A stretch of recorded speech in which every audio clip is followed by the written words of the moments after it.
போட்டித் தேர்வு நண்பர்களுக்கு சென்டம் ஆப்பின் கனிவான வணக்கங்கள். இன்றைய வகுப்பில் பார்க்க இருப்பது ஜியாகிரபி புவியியல் பாடம். ஆல்ரெடி ஒரு கிளாஸ் பார்த்துட்டோம். அதில் பார்த்தீங்கன்னா நிறைய பேசிக் விஷயம் தான் சொன்னேன். இது பார்த்தீங்கன்னா physical structure of India. Okay, geography அறிவியலின் தாய் அப்படின்னு சொல்லுவாங்க. நிறைய விஷயம் இதுல சயின்ஸ் சம்மந்தப்பட்டது இருக்கும். ஓகேவா, நீங்க பார்த்தீங்கன்னா பேசிக்கான விஷயம் தான் போன கிளாஸ்ல சொன்னேன். இந்தியா பிசிக்கல் ஸ்ட்ரக்சர், அதோட வடிகால் அமைப்பு அப்படின்னு 10th ஸ்டாண்டர்ட்ல யூனிட் 1ல ஒரு லெசன் இருக்கு. இதுல எல்லாமே மிக்ஸ் பண்ணியிருக்கும். இப்போ இந்தியன் ஜியாகிரபி அப்படின்னு சிலபஸ்ல எங்கேயுமே சொல்லலை. ஆனா பொதுவா என்ன சொல்லுவாங்கன்னா இந்தியன் ஜியாகிரபி தான் மெயின் குரூப் 4 பொறுத்த வரைக்கும் அப்படிம்பாங்க. அதுல என்ன சொல்றாங்கன்னா பிசிக்கல் ஸ்ட்ரக்சர் அப்படிங்கிற ஒரு விஷயத்த டச் பண்ணிட்டு போறாங்க. இதுல பேசிக்கான விஷயத்த தான் நம்ம பார்க்க போறோம். ஓகேவா, பிசிக்கல் ஸ்ட்ரக்சர் தான் என்னன்னு ஆல்ரெடி நான் உங்களுக்கு சொன்னேன். இந்தியாவின் இயற்கை அமைப்பை 5 பெரும் பிரிவுகளாக பிரிச்சிருக்காங்க. நமக்கு சொல்லி தரணும் அப்படிங்கிறதுக்காக ஓல்டு புக்ல 6 பெரும் பிரிவுகள் அப்படின்னு இருக்கும். அதுல பாலைவனம் அப்படிங்கிற ஒரு இதை விட்டுருப்பாங்க. அது ஒன்றும் பிரச்சனை இல்லை. இப்ப பாத்தீங்கன்னா நான் ப்ரீவியஸ் கிளாஸ்ல சொன்ன பாயிண்ட் எல்லாம் கொஞ்சம் உங்களுக்கு ரிமெம்பர் பண்றேன் பாருங்க. ப்ரீவியஸ் கிளாஸ்ல நான் என்ன சொன்னேன் உங்களுக்கு அப்படின்னா, இந்தியா அப்படிங்கிற பேரையே பாரத்னு மாத்திட்டாங்க. ஓகேவா, இது கான்ஸ்டியூஷன்லயே தான் சொன்னதுதான், புதுசு ஒன்றும் கிடையாது. இந்தியா, இந்துஸ்தான், பாரதம் அப்படின்னு ஒரு பேர் இருந்தது. அதான் இப்ப இந்தியா பாரத் அப்படின்னு மாத்திட்டாங்க. இது உலகத்துல எங்க இருக்குன்னா ஆசியா கண்டத்துல இருக்கு. ஆசியா கண்டம் உலகத்தோட பெரிய கண்டம். 7 கண்டங்கள்ல ஒண்ணு ஆசியா கண்டம். ஆசியா கண்டத்துல எங்க இருக்குன்னா தெற்கு பகுதியில இருக்கு. அதனாலதான் இந்தியா பாத்தீங்கன்னா தெற்காசிய நாடுகள்ல ஒன்னா இருக்கு. இப்ப தெற்காசிய நாடுகள் கூட்டமைப்பு SAARC, South Asian Association of Regional Cooperation அப்படின்னு சார்க்னு ஒரு அமைப்பு இருக்குல்ல, 1985ல நிறுவப்பட்டது. அந்த அமைப்புல இந்தியா ஒரு உறுப்பினரா இருக்கு. ஆனா ஏசியான்னு ஒரு அமைப்பு இருக்கு, Association of South East Asian Nation. அதுல இந்தியா உறுப்பு நாடு கிடையாது. எதனால இதெல்லாம் சொல்றோம் அப்படின்னா, இந்தியா எங்க இருக்கு, இப்ப நாடுகள் அதோட கூட்டமைப்பை எப்படி அமைக்கிறாங்கன்னா பக்கத்துல அவங்க ரீஜன்ல உள்ள அவங்கள தான் சேர்த்துக்குவாங்க. ஃபார் எக்ஸாம்பிள் இப்ப நேட்டோ இருக்குன்னா நார்த் ஈஸ்ட் அட்லாண்டிக் அந்த நேஷன் அப்படின்னு சொல்லுவாங்க. அதுல சம்மந்தமே இல்லாம உக்ரைன் போய் சேர போணுச்சு. ஏன்னா நேட்டோ அப்படிங்கிறது ஒரு இராணுவ அமைப்பு. ஒரு தடவை கேட்டாங்க நேட்டோ அப்படிங்கிறது என்ன அமைப்பு அப்படின்னு. அப்போ அது ஒரு இராணுவ அமைப்பு, இராணுவத்துக்காக அந்த நாடுகள் ஒன்று சேர்றாங்க. அப்படிங்கும்போது அதுல போய் உக்ரைன் சேரும்போது ரஷ்யா தடுத்துச்சு. அதே மாதிரி எதுக்கு இதெல்லாம் சொல்றேன் அப்படின்னா, ஃபர்ஸ்ட் இந்தியா அப்படின்னா எந்தெந்த அமைப்புல மெம்பரா இருக்கு, இப்ப G7ல இருக்கா இல்ல, G8ல இருக்கா இல்ல, ஆனா G20ல இருக்கு, அந்த மாதிரி பேசிக் விஷயம் தெரியணும். அப்புறம் பிம்ஸ்டெக்ல இருக்கானா இருக்கு. பிம்ஸ்டெக்னு ஒரு அமைப்பு இருக்கு. Bay of Bengal initiative for multi sectoral and technical cooperation அப்படின்னு சொல்லுவாங்களா, அந்த அமைப்புல இந்தியா இருக்கு. ஏன்னா பே ஆஃப் பெங்கால் நமக்கு ஒரு எல்லையா இருக்கு. ஓகேவா, அதனால பேசிக்கா இந்த விஷயம்லாம் நான் உங்களுக்கு சொன்னேன். அடுத்து பாத்தீங்கன்னா பரப்பளவு அப்படின்னு சொல்லும்போது 7வது பெரிய நாடா இருக்கு உலகத்துல. ஓகேவா, அது நான் சொன்னேன். உலகத்திலேயே மிகப்பெரிய நாடு அப்படின்னா ரஷ்யா. உலகத்தோட பரப்பளவுல 11% ரஷ்யாட்ட இருக்கு. அப்புறம் கனடா, அடுத்து அமெரிக்கா 3வது பெரிய நாடு, 4வது பெரிய நாடு சைனா, அடுத்து பிரேசில், 6வது பாத்தீங்கன்னா ஆஸ்திரேலியா. ஒரு கண்டம், ஒரு நாடு. ஏன்னா ஒரு கண்டம் ஒரு நாடாவே இருக்கு. 7வது இந்தியா, 8வது அர்ஜென்டினா. ஓகே, அதுதான் நம்ம 7வது பெரிய நாடு அப்படின்னு சொல்லியிருக்கோம். ஆசியாவில் தெற்கு பக்கம் இருக்கு அப்படின்னு சொன்னோமா, அது மாதிரி உலகத்துல இந்தியா எங்க இருக்கு அப்படின்னு கேட்டாங்கன்னா வடகிழக்கு அரைகோளத்தில் அமைந்துள்ளது. அது ஒரு வருஷம் ப்ரீவியஸ் இயர்ல கேட்டாங்க. வடகிழக்கு அரைகோளத்தில் அமைந்துள்ளது. அதை பேசிக்கான விஷயத்த பார்த்தோம். பரப்பளவு பார்த்தீங்கன்னா 32,87,263 சதுர கிலோமீட்டர். இதுக்கு என்ன மீனிங் அப்படின்னா, இந்தியாவில் 1 கிலோமீட்டர் நீளம், 1 கிலோமீட்டர் அகலம் உடைய எத்தனை கட்டங்கள் போட முடியும், அதான் ஸ்கொயர் கிலோமீட்டருக்கு அர்த்தம். அப்படின்னா 32,87,263 கட்டங்கள் போட முடியும். தமிழ்நாட்டோட பரப்பளவு பார்த்தீங்கன்னா 1,30,30,058 கிலோமீட்டர் தமிழ்நாட்டோட. ஏன்னா இதை பார்க்கும்போது நம்ம தமிழ்நாட்டுக்கும் பார்க்கணும்.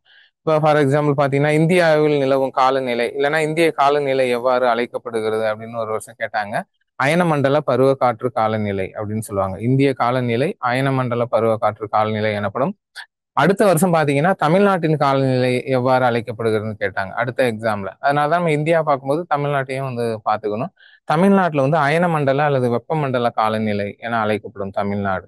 அயனமண்டல வெப்பமண்டல காலநிலைன்னா பயங்கர ஹாட்டா இருக்கணும். ஆனா நமக்கு பாத்தீங்கன்னா உங்களுக்கு தெரியும், கடல் பரப்பு பக்கத்திலே இருக்கிறதுனால நம்மளோட அந்த டெம்பரேச்சரை மாத்திருது. இன்னும் சொல்ல போனா உங்களுக்கு ஒரு வருஷம் கேட்டாங்க குரூப் 1ல, சென்னை பெங்களூர் ரெண்டுமே ஒரே லேட்டிடியூட்ல தான் இருக்கான். ஆனா சென்னையை விட பெங்களூரோட அந்த வெதர் ஏன் நல்லா இருக்கு அப்படின்னு கேட்டாங்க. இது மாதிரி சில டெக்னிக்கலா சில நேரங்கள்ல கேட்பாங்க. அது மாதிரி டெல்லி, டெல்லி வந்து பாத்தீங்கன்னா நம்ம நிலநடுக்கோட்டுல இருந்து ரொம்ப தூரத்துல இருக்கு. ஆக்சுவலி வந்து பாத்தீங்கன்னா டெல்லி வந்து குளிர்ச்சியா இருக்கணும். ஆனா டெல்லியில நிலவுறது வந்து கண்ட காலநிலை. ஒரு வருஷம் கேட்டாங்க, வட இந்தியாவில் நிலவுவது என்ன காலநிலை அப்படின்னா கண்ட காலநிலை. கண்ட காலநிலை அப்படின்னா என்னன்னா, கோடை காலத்தில் கடும் வெப்பமும் குளிர்காலத்தில் கடும் குளிரும் நிலவும். புரியுதா உங்களுக்கு? இன்னும் சொல்ல போனா பிப்ரவரி மார்ச்ல எல்லாம் பாத்தீங்கன்னா டெல்லியில மைனஸ்ல போகும். அவ்வளோ. அதே சம்மர்ல பாத்தீங்கன்னா ஜூலைல 50 டிகிரி வரையும் போகும். இதுதான் கண்ட காலநிலை அப்படிம்பாங்க. கண்ட காலநிலை நிலவ காரணம் என்னன்னு ஒரு வருஷம் அப்படியே அடுத்து மாத்தி கேட்டாங்க. பாத்தீங்கன்னா கடலில் இருந்து அமைந்துள்ள தூரம். சென்னையே வந்து பயங்கர ஹாட்டா இருக்கணும். ஆனா மாடரேட்டா இருக்க காரணம் வந்து கடலில் இருந்து வீசும் காற்று.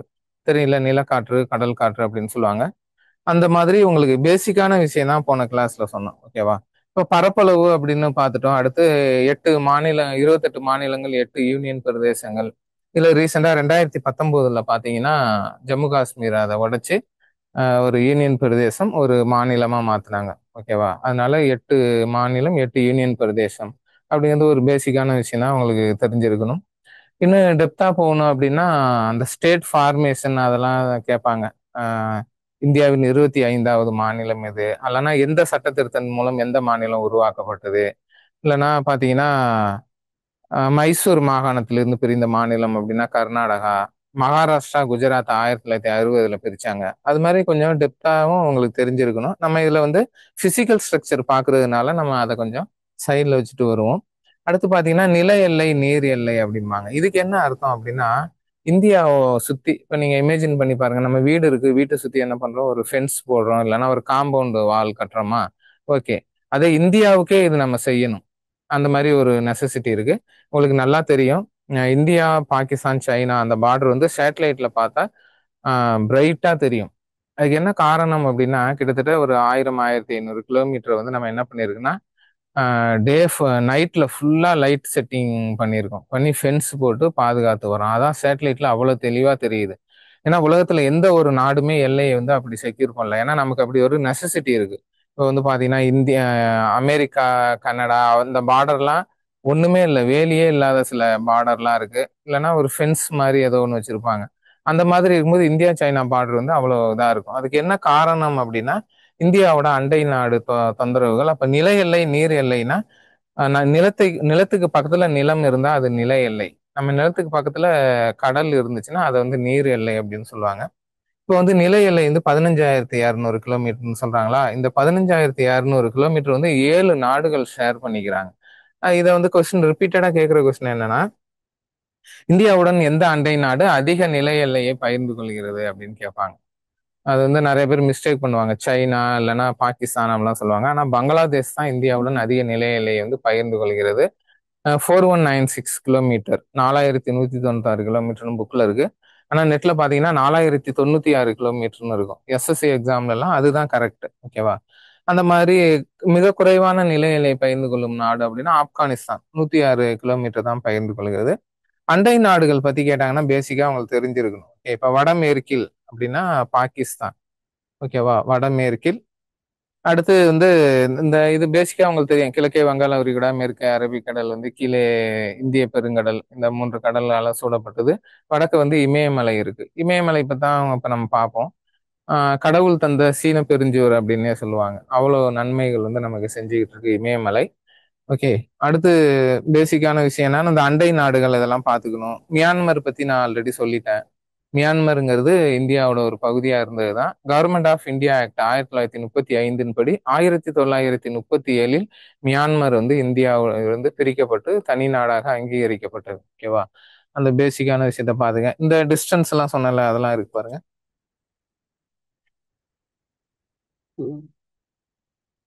ஓகே. இதுதான் வந்து 4156 அப்படின்னு வங்காளதேசத்திலும் போட்டிருக்காங்க. ஆக்சுவலி பாத்தீங்கன்னா 4096 தான் கரெக்ட். நான் நம்ம புக்கில் உள்ளதை ஃபாலோ பண்ணிக்குவோம். ஆப்கானிஸ்தான 106 கிலோமீட்டர். ஆக்சுவலி கிரவுண்ட்ல இது இல்லை, நான் மேப்ல காட்டுறேன். ஏன்னா ஆப்கானிஸ்தான் வந்து அந்த பகுதி வந்து பிஓகே அப்படின்னு பாகிஸ்தான் கண்ட்ரோல்ல போயிடுச்சு. அதனால நமக்கும் ஆப்கானிஸ்தானுக்கு நேரடி எந்த தொடர்புமே கிடையாது. இது இன்னும் புரியுற மாதிரி சொல்லணும்னா, எவரெஸ்ட் இருக்குல்ல, அது வந்து நேபாளில் இருக்கு. 8848 மீட்டர்ஸ் உயரம். ரெண்டாவது இந்தியாவில் உயரமான சிகரம்னா K2. ஓகே. காட்வின் அஸ்டின்னு சொல்லுவாங்க. அது எங்க இருக்குன்னா இங்கதான் இருக்கு, இந்த 106 கிலோமீட்டர் பக்கத்துல. ஆனா அதுவும் பாத்தீங்கன்னா பிஓகேல இருக்கிறதுனால ஆக்சுவலி அதுவும் இந்தியாவுக்கு சொந்தம் இல்லை, உங்களுக்கு தெரியும். ஆனா மேப் நம்ம அப்படி காட்டுறோம், ஆனா இந்தியா கிட்ட அது கிடையாது. ஓகேவா? சீனா எடுத்துக்கொண்ட 2000 3000 கிலோமீட்டரையும் மேப்ல நம்ம காட்டுறோம், அக்ஸே சீன் அந்த பகுதியும் இந்தியாட்ட கிடையாது. ஓகேவா? மூன்றாவது பாத்தீங்கன்னா கஞ்சன்ஜங்கா தான் ஆக்சுவலி இந்தியாவுல இருக்கிற உயரமான சிகரம். ஓகே, அது மாதிரி பேசிக்கான விஷயம் ஜஸ்ட் பாத்துங்க. இந்த நீண்ட கடற்கரை இதெல்லாம் சொல்றாங்க. இப்ப சமீபத்துல தான் பாத்தீங்கன்னா இந்தியாவோட கடற்கரையை வந்து ரெக்டிஃபை பண்ணாங்க, அது தூரத்தை. ஏன்னா இதுக்கு முன்னாடி வந்து கடற்கரையை எப்படி மெஷர் பண்ணாங்கன்னா டைரக்டா மெஷர் பண்ணாங்களாம். ஆனா இப்ப சேட்டலைட் வச்சு அந்த வளைவு நெளிவு அதெல்லாம் ரொம்ப அக்யூரேசியா மெஷர் பண்ணதுல 11,098.18 கிலோமீட்டர் அப்படின்னு அக்யூரேசியா இது பண்ணியிருக்காங்க. கரண்ட் அஃபேர்லயும் அது கேட்க வாய்ப்பு இருக்கு. சமீபத்தில் இந்தியாவின் நீர் எல்லை திருத்தப்பட்டது, அது எவ்வளவு அப்படின்னு கூட கேட்கலாம். ஓகேவா? அது போன கிளாஸ்லயே சொன்னேன். அந்த மாதிரி பேசிக்கான விஷயம் பாத்துங்க. அடுத்து பாத்தீங்கன்னா ஆசியாவின் இரண்டாவது பெரிய நாடா இந்தியா இருக்கு. இதை தான் இப்ப ரெக்டிஃபை பண்ணிட்டாங்க. ஆக்சுவலி வந்து 7516 அப்படின்னு சொன்னாங்களா, இது வந்து இப்போ 11,000 மேல போயிடுச்சு இந்த டிஸ்டன்ஸ். இதுக்கு என்ன காரணம்னா அந்த வளைவு நெளிவு எல்லாத்தையும் ரொம்ப அக்யூரேசியா இது பண்ணியிருக்காங்க. இது அடிக்கடி கேட்பாங்க, இந்தியாவையும் இலங்கையும் பிரிப்பது அந்த ஸ்ட்ரைட் எதுனா பாக் நீர்ச்சந்தி, இது எல்லாருக்குமே நல்லா தெரியும். நீர்ச்சந்தி அப்படின்னா என்னன்னா, இரண்டு பெரிய நீர் பரப்புகளை இணைக்கக்கூடிய சிறிய நீர்ப்பகுதி நீர்ச்சந்தி எனப்படும். இது மாதிரி பேசிக்கான விஷயத்துல நீங்க கோட்டை விட்டுறக்கூடாது. இரண்டு பெரிய நீர்ப்பரப்புகளை இணைக்கக்கூடிய சிறிய நீர்ப்பரப்பு நீர்ச்சந்தி. நிலச்சந்தின்னு சொல்லுவாங்க, இங்கிலீஷ்ல இஸ்துமஸ் அப்படிம்பாங்க. அதுவும் என்னன்னா, இரண்டு பெரிய நிலப்பரப்புகளை இணைக்கக்கூடிய சிறிய நிலப்பரப்பு நிலச்சந்தி எனப்படும். ஓகேவா? இது மாதிரி பேசிக்கான விஷயம் தெரிஞ்சுங்க. இந்த இந்தியாவும் உலகமும் அப்படிங்கிறாங்க, இதை நான் உங்களுக்கு பேசிக்கா சொல்லிட்டேன். இந்தியா வந்து ஆசியால இருக்கு, ஆசியாவின் இரண்டாவது பெரிய நாடா இருக்கு, ஆசியாவில் தெற்கு பகுதியில இருக்கு. ஓகே, அது மாதிரி பூமியில பாத்தீங்கன்னா வடகிழக்கு அரைக்கோளத்துல அமைந்திருக்கு. அதான் கவிஞர் தாரா பாரதி கூட சொல்லியிருப்பாரு, புதுமைகள் செய்த தேசம் இது, பூமியின் கிழக்கு வாசல் இது அப்படின்னு சொல்லியிருப்பாரு. ஏன்னா நம்ம கிழக்கு பக்கம் இருக்கிறதுனால. ஓகேவா? மாதிரி பாரதியார் கூட நாடும் மொழியும் நமது இரு கண்கள் அப்படின்னு சொல்லியிருப்பாரு. இந்தியா தான் என் மோட்சம், இந்தியாவின் நன்மை தான் என் நன்மை அப்படிலாம் சொல்லியிருப்பாரு. அது மாதிரி பாத்துங்க சில விஷயத்த. அதிசயம் அதுதான் இந்தியா அப்படின்னு ஏஎல் பாசம் சொல்லியிருப்பார். Okay, wonder that was India அப்படின்னு. இந்தியா வந்து ஒரு துணை கண்டம் அப்படிங்கிற அளவுக்கு மிகப்பெரிய பரப்பளவு கொண்டது. ஒரு கண்டத்தில் நிலவும் எல்லா காலநிலையும் இந்தியாவில் நிலவுது அப்படிங்கிறது நம்ம பார்த்துருக்கோம். ஓகேவா? அடுத்து பாருங்க. ஓகே, இந்த உலக வரைபடம் பார்த்துட்டு ஒரு சில விஷயத்த பார்ப்போம். இப்போ உலக வரைபடத்துல பாத்தீங்கன்னா உங்களுக்கு ஒரு விஷயம் தெரிஞ்சிருக்கணும். இந்த வரைபடம் இப்ப நீங்க பார்த்துக்கிட்டு இருக்க வரைபடம் வந்து 16ஆம் நூற்றாண்டுல வரைஞ்சதான். ஓகே, இப்ப காலம் மாறுது, மக்கள் அதனால மாற்றம் வந்து தேவைப்படுது. இப்ப எதனால இந்த உலக வரைபடத்துல மாற்றம் தேவைப்படுது? இப்ப ரீசெண்டா இன்னைக்கு கூட நியூஸ்ல போட்டிருக்காங்க. அப்படின்னு என்னன்னா, இந்த வரைபடம் வந்து ஆக்சுவலி பூமி வந்து ஒரு உருளை வடிவமானது, அதை உங்களுக்கு ஒரு ஸ்கொயரா கொண்டுட்டு வரணும், 2D டைமென்ஷன்ல கொண்டுட்டு வரணும். அப்ப வந்து இந்த வரைபடத்துல இந்த கிரீன்லாந்து பாத்தீங்கன்னா ஆப்பிரிக்காவோட பெருசா காட்டுறாங்க. ஆக்சுவலி அது தப்பா. ஆப்பிரிக்காவில 4ல ஒரு பங்கு 5ல ஒரு பங்கு தான் கிரீன்லாந்து. ஏன் மேப்ல இவ்வளவு பெருசா காட்டுறாங்க? இப்ப இந்தியாவை சின்னதா காட்டுறாங்க. ஓகே, இப்ப சுபான்சு சுக்லா வந்து விண்வெளிக்கு போயிட்டு வந்தாரு. வந்தவொடனே அவர் சொன்ன ஒரு விஷயம் என்னன்னா, இந்தியா வந்து மேப்ல பாக்குறது மாதிரி இல்ல, ரொம்ப பெருசா இருக்குன்னு சொன்னாரு. ஆக்சுவலி அது உண்மைதான்.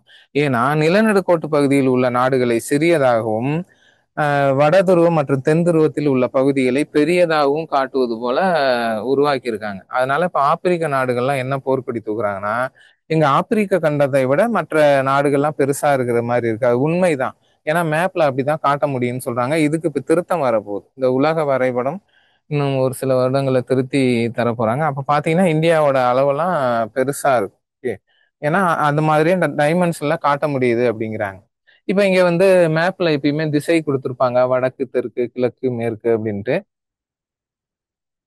ஓகே, இப்ப இந்தியா எங்க அமைஞ்சிருக்கு பூமியில அப்படின்னு பாத்தீங்கன்னா வடகிழக்கு. இது வந்து நார்த்தா, இது சவுத்து. நார்த்ல எந்த பக்கம்னா கிழக்குல, இதான் வடகிழக்கு அப்படின்னு சொல்லுவாங்க. ஓகே, இந்த இதுல பாத்துங்க. ஜியாகிரபியை பொறுத்த வரைக்கும் மேப் ரீடிங் வந்து ரொம்ப முக்கியம். மேப் ரீடிங் உங்களுக்கு பண்ண தெரிஞ்சுன்னா நிறைய விஷயத்த நீங்க இதுல இருந்து ஈஸியா கத்துக்கலாம். இப்ப பாத்தீங்கன்னா ஆப்பிரிக்காவையும் ஐரோப்பாவையும் இணைப்பது இல்ல பிரிப்பது அப்படின்னு பாத்தீங்கன்னா சூயஸ் கால்வாய். இந்த இது பாருங்க.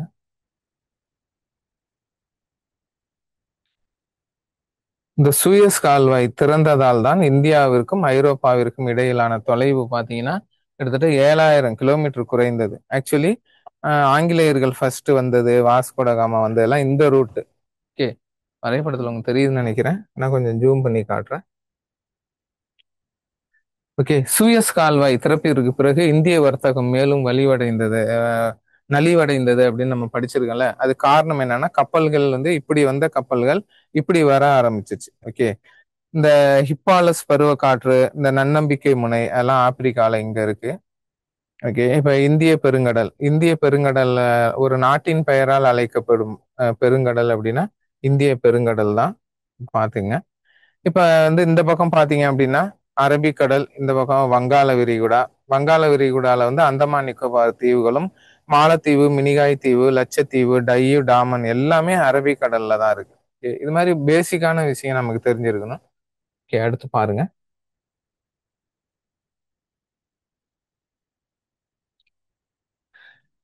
அமைவிடம் பரப்பளவு அந்த டிகிரியில சொல்றாங்க. ஏன்னா ஏன்னா பூமியின் மீது அச்சத்தீர்க்க கோடுகள் அப்படிங்கிற கற்பனை கோடுகளை தாலமி தான் வரைஞ்சாரு அப்படின்னு சொல்றோம்.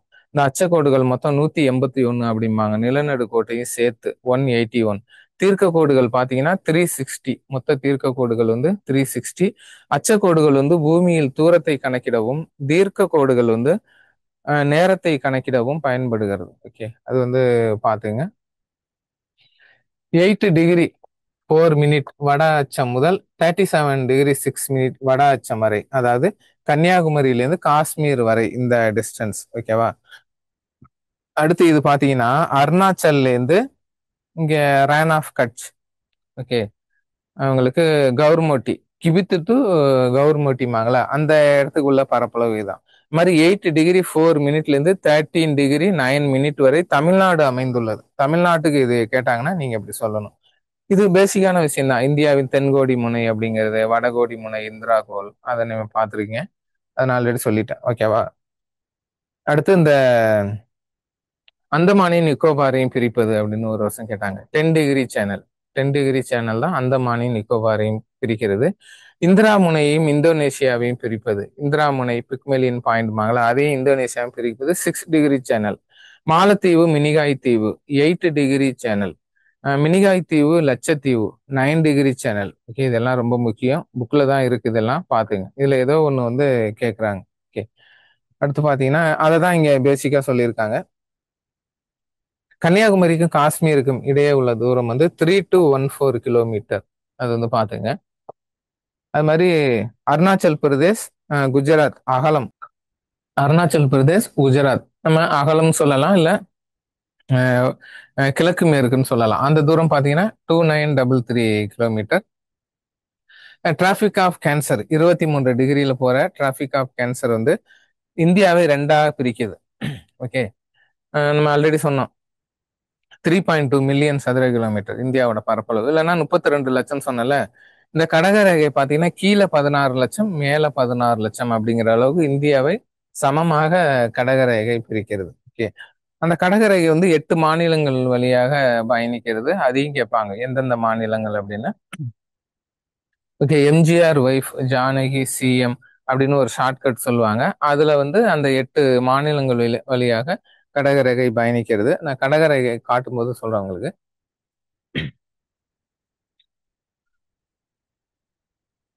அடுத்து இந்தியா வந்து 28 மாநிலங்கள் 8 யூனியன் பிரதேசங்கள் என நிர்வாக வசதிக்காக பிரிக்கப்பட்டுள்ளது. திட்ட நேரம் இது ஒரு பேசிக்கான கொஸ்டின் தான். ஆல்ரெடி என்ன சொன்னேன், தீர்க்க கோடுகள் வந்து நேரத்தை கணக்கிட பயன்படுகிறது. இந்தியாவில் பயணிக்கும் தீர்க்க கோடுகளின் எண்ணிக்கைன்னு ஒரு வருஷம் கேட்டாங்க. 30 தீர்க்க கோடுகள். 29.5 வரும். அதை ரவுண்ட் ஆஃப் பண்ணி 30 தீர்க்க கோடுகள் அப்படிம்பாங்க. ஒரு தீர்க்க கோட்டுக்கு இன்னொரு தீர்க்க கோட்டுக்கு இடையில டைம் பார்த்தீங்கன்னா 4 மினிட். அப்ப வந்து 30 × 4 120 மினிட்ஸ். 120 மினிட்ஸ் தான் நம்ம என்னன்னு சொல்லுவோம், 2 hours அப்படின்னு சொல்லுவோம். அந்த 2 மணி நேர வித்தியாசம் தான் அருணாச்சல பிரதேசத்துக்கும் குஜராத்திற்கும் இருக்கிறது. ஓகே, 2 மணி நேர வித்தியாசம். இங்க அதை தான் இங்க 30 தீர்க்க கோடுகள் அப்படின்னு சொல்றாங்க. இந்த இந்திய திட்ட நேரம் ஐஎஸ்டி, இந்தியன் ஸ்டாண்டர்ட் டைம் சொல்லுவாங்கல்ல, அது வந்து அலகாபாத், பிரயாக்ராஜ் பக்கத்துல மிர்சாப்பூர் வழியாக செல்கிறது. இங்கிலாந்துல ராயல் அந்த ரிசர்ச் சென்டர் இருக்கு, அதை தான் கிரீன்விச் டைம் அப்படிம்பாங்க. அங்கிருந்து இந்தியாவோட டைம் வந்து 5 hours 30 minutes. அதை அந்த டைமோட நம்ம சேர்த்துக்கிட்டா இந்திய நேரம் கிடைச்சிரும். அடுத்து பாருங்க, இது போன கிளாஸ்லயே பார்த்துட்டோம். அடுத்து இமயமலைகள். இமயமலை பத்தி பேசிக்கா நான் சொல்லிட்டேன், இருந்தாலும் கொஞ்சம் பார்த்துக்குங்க. இமயமலை அப்படின்னு சொல்லும்போது இருங்க, ஓகே, இந்தியாவின் மொத்த பரப்பளவுல 7.2% இமயமலை தான். இந்தியாவின் மொத்த பரப்பளவுல 7.2% வந்து இமயமலை இருக்கு. இந்தியாவின் இயற்கை அரணாக இருக்கிறது. மத்திய ஆசியாவிலிருந்து வீசும் அந்த கடும் குளிர் காற்றை வந்து தடுக்கிறது. நிறைய பெனிஃபிட் இருக்கு. ஓகே, காலநிலை வந்து இது பண்ணுது, மழைப்பொழிவு, காடுகள், அடுத்து வற்றாத ஜீவ நதிகள் உற்பத்தி பண்ணுது, கோடை வாழிடங்களாக இருக்கு. இதெல்லாம் போன கிளாஸ்ல பார்த்தோம். இமயமலை வந்து ஹிமாத்ரி, ஹிமாச்சல், சிவாலிக் அப்படின்னு மூணா பிரிப்பாங்க. ஹிமாத்ரி, ஹிமாச்சல், சிவாலிக். ஹிமாத்ரி அப்படின்னா மேல உள்ள காஷ்மீர் அந்த பக்கம், காரகோரம், லடாக், ஜஸ்கர், அந்த பெரிய பெரிய மலைகள் கொண்டது. ஓகேவா, திபெத் பகுதியை சேர்ந்ததுதான் ஹிமாத்ரி.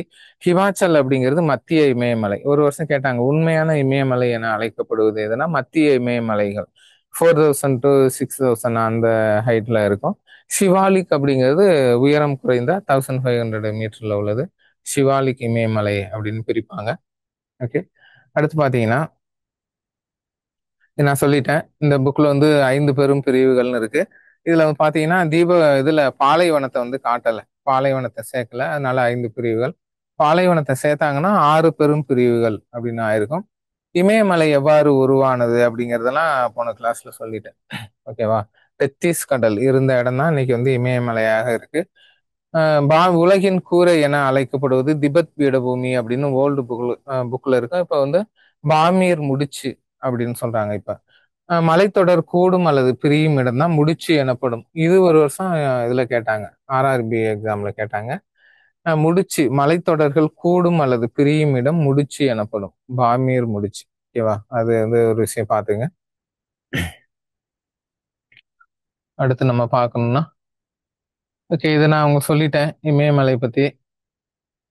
இந்த ஆரவல்லி மலைத்தொடர் அடிக்கடி கேட்குறாங்கம்மா. உலகின் மிக பழமையான மடிப்பு மலைத்தொடர்னா ஆரவல்லி மலைத்தொடர், ரெலிக் மவுண்டைன் அப்படிம்பாங்க. இதுக்கு என்ன அர்த்தம் அப்படின்னா, இன்னைக்கு வந்து ஆரவல்லி மலைத்தொடர் வந்து ஒண்ணுமே கிடையாது, ஒரு குன்று மாதிரி இருக்கு. ஆனா இது ஒரு காலத்துல இமயமலையோட உயரமாக இருந்ததாம், அதுதான் முக்கியம். அததான் எஞ்சிய மலைகள் அப்படிம்பாங்க. இமயமலையை விட உயரமாக இருந்த மலை எப்ப, பல மில்லியன் ஆண்டுகளுக்கு முன்னால, இன்னைக்கு வந்து எஞ்சிய மலையாக உள்ளது. அதுதான் ஆரவல்லி மலை. ஆரவல்லி மலை தொடர் உயரமான சிகரம் வந்து குருசிகார் அப்படின்னு சொல்லுவாங்க. இந்த ஆரவல்லி மலையால தான் ராஜஸ்தான் வந்து பாலைவனமாக இருக்கிறது. அது ஒரு வருஷம் டிஎன்பிஎஸ்ல கேட்டாங்க, ராஜஸ்தான் பாலைவனமாக இருக்க காரணம் அப்படின்னா ஆரவல்லி மலைத்தொடர். ஏன்னா இது என்ன பண்ணுதுன்னா, பருவ காற்றுகளுக்கு இணையாக அமைந்துள்ளதால் இது வந்து அந்த காற்றுகளை தடுப்பதில்லை. ஒருவேளை இது வந்து குறுக்காக அமைந்திருந்தால் ராஜஸ்தான் வந்து ஒரு பெரிய, என்ன சொல்லுவாங்க, உலகின் செழிப்பான பகுதியாக இருந்திருக்கலாம். ஓகே, அதனால அந்த ஆரவல்லி மலைத்தொடர் பத்தி பாத்துங்க. அடுத்து வந்து டிரான்ஸ் இமயமலை அல்லது மேற்கு இமயமலை, இது வந்து திபெத்தின் இமயமலை அப்படின்னு சொல்லுவாங்க. அதிக உயரமான பகுதிகளை கொண்டது. ஓகே, இந்த காரகோரம், லடாக், ஜஸ்கர், கைலாஸ் இந்த மலைப்பகுதி எங்கு அமைந்துள்ளது, எந்த இமயமலையில் அமைந்துள்ளதுன்னு இது ஒரு தடவை கேட்டாங்க. ஏன்னா ஆல்ரெடி சொன்னால இமயமலை அப்படிங்கிறது நீங்க ஒரு மலை கிடையாது, சொல்லும் போது இமயமலைமோ இல்ல ஹிமாலயாஸ் அப்படிமோ, அது வந்து பல மடிப்புகளாக அமைந்த பல அடுக்குகளை கொண்டது. கிட்டத்தட்ட 100 அல்லது 200 லேயர்ஸ் இருக்கும் அதுல இமயமலையில. அதை தான் நம்ம இமயமலை இமயமலை அப்படின்னு சொல்லியிருக்கோம். 2500 கிலோமீட்டர் பரப்பு உள்ள ஒரு பொருளை நீங்க ஈஸியா சொல்லிட முடியாதுல்ல. அப்ப ஒவ்வொரு அந்த லேயர்ஸுக்கும் ஒரு பேர் வச்சிருக்காங்க.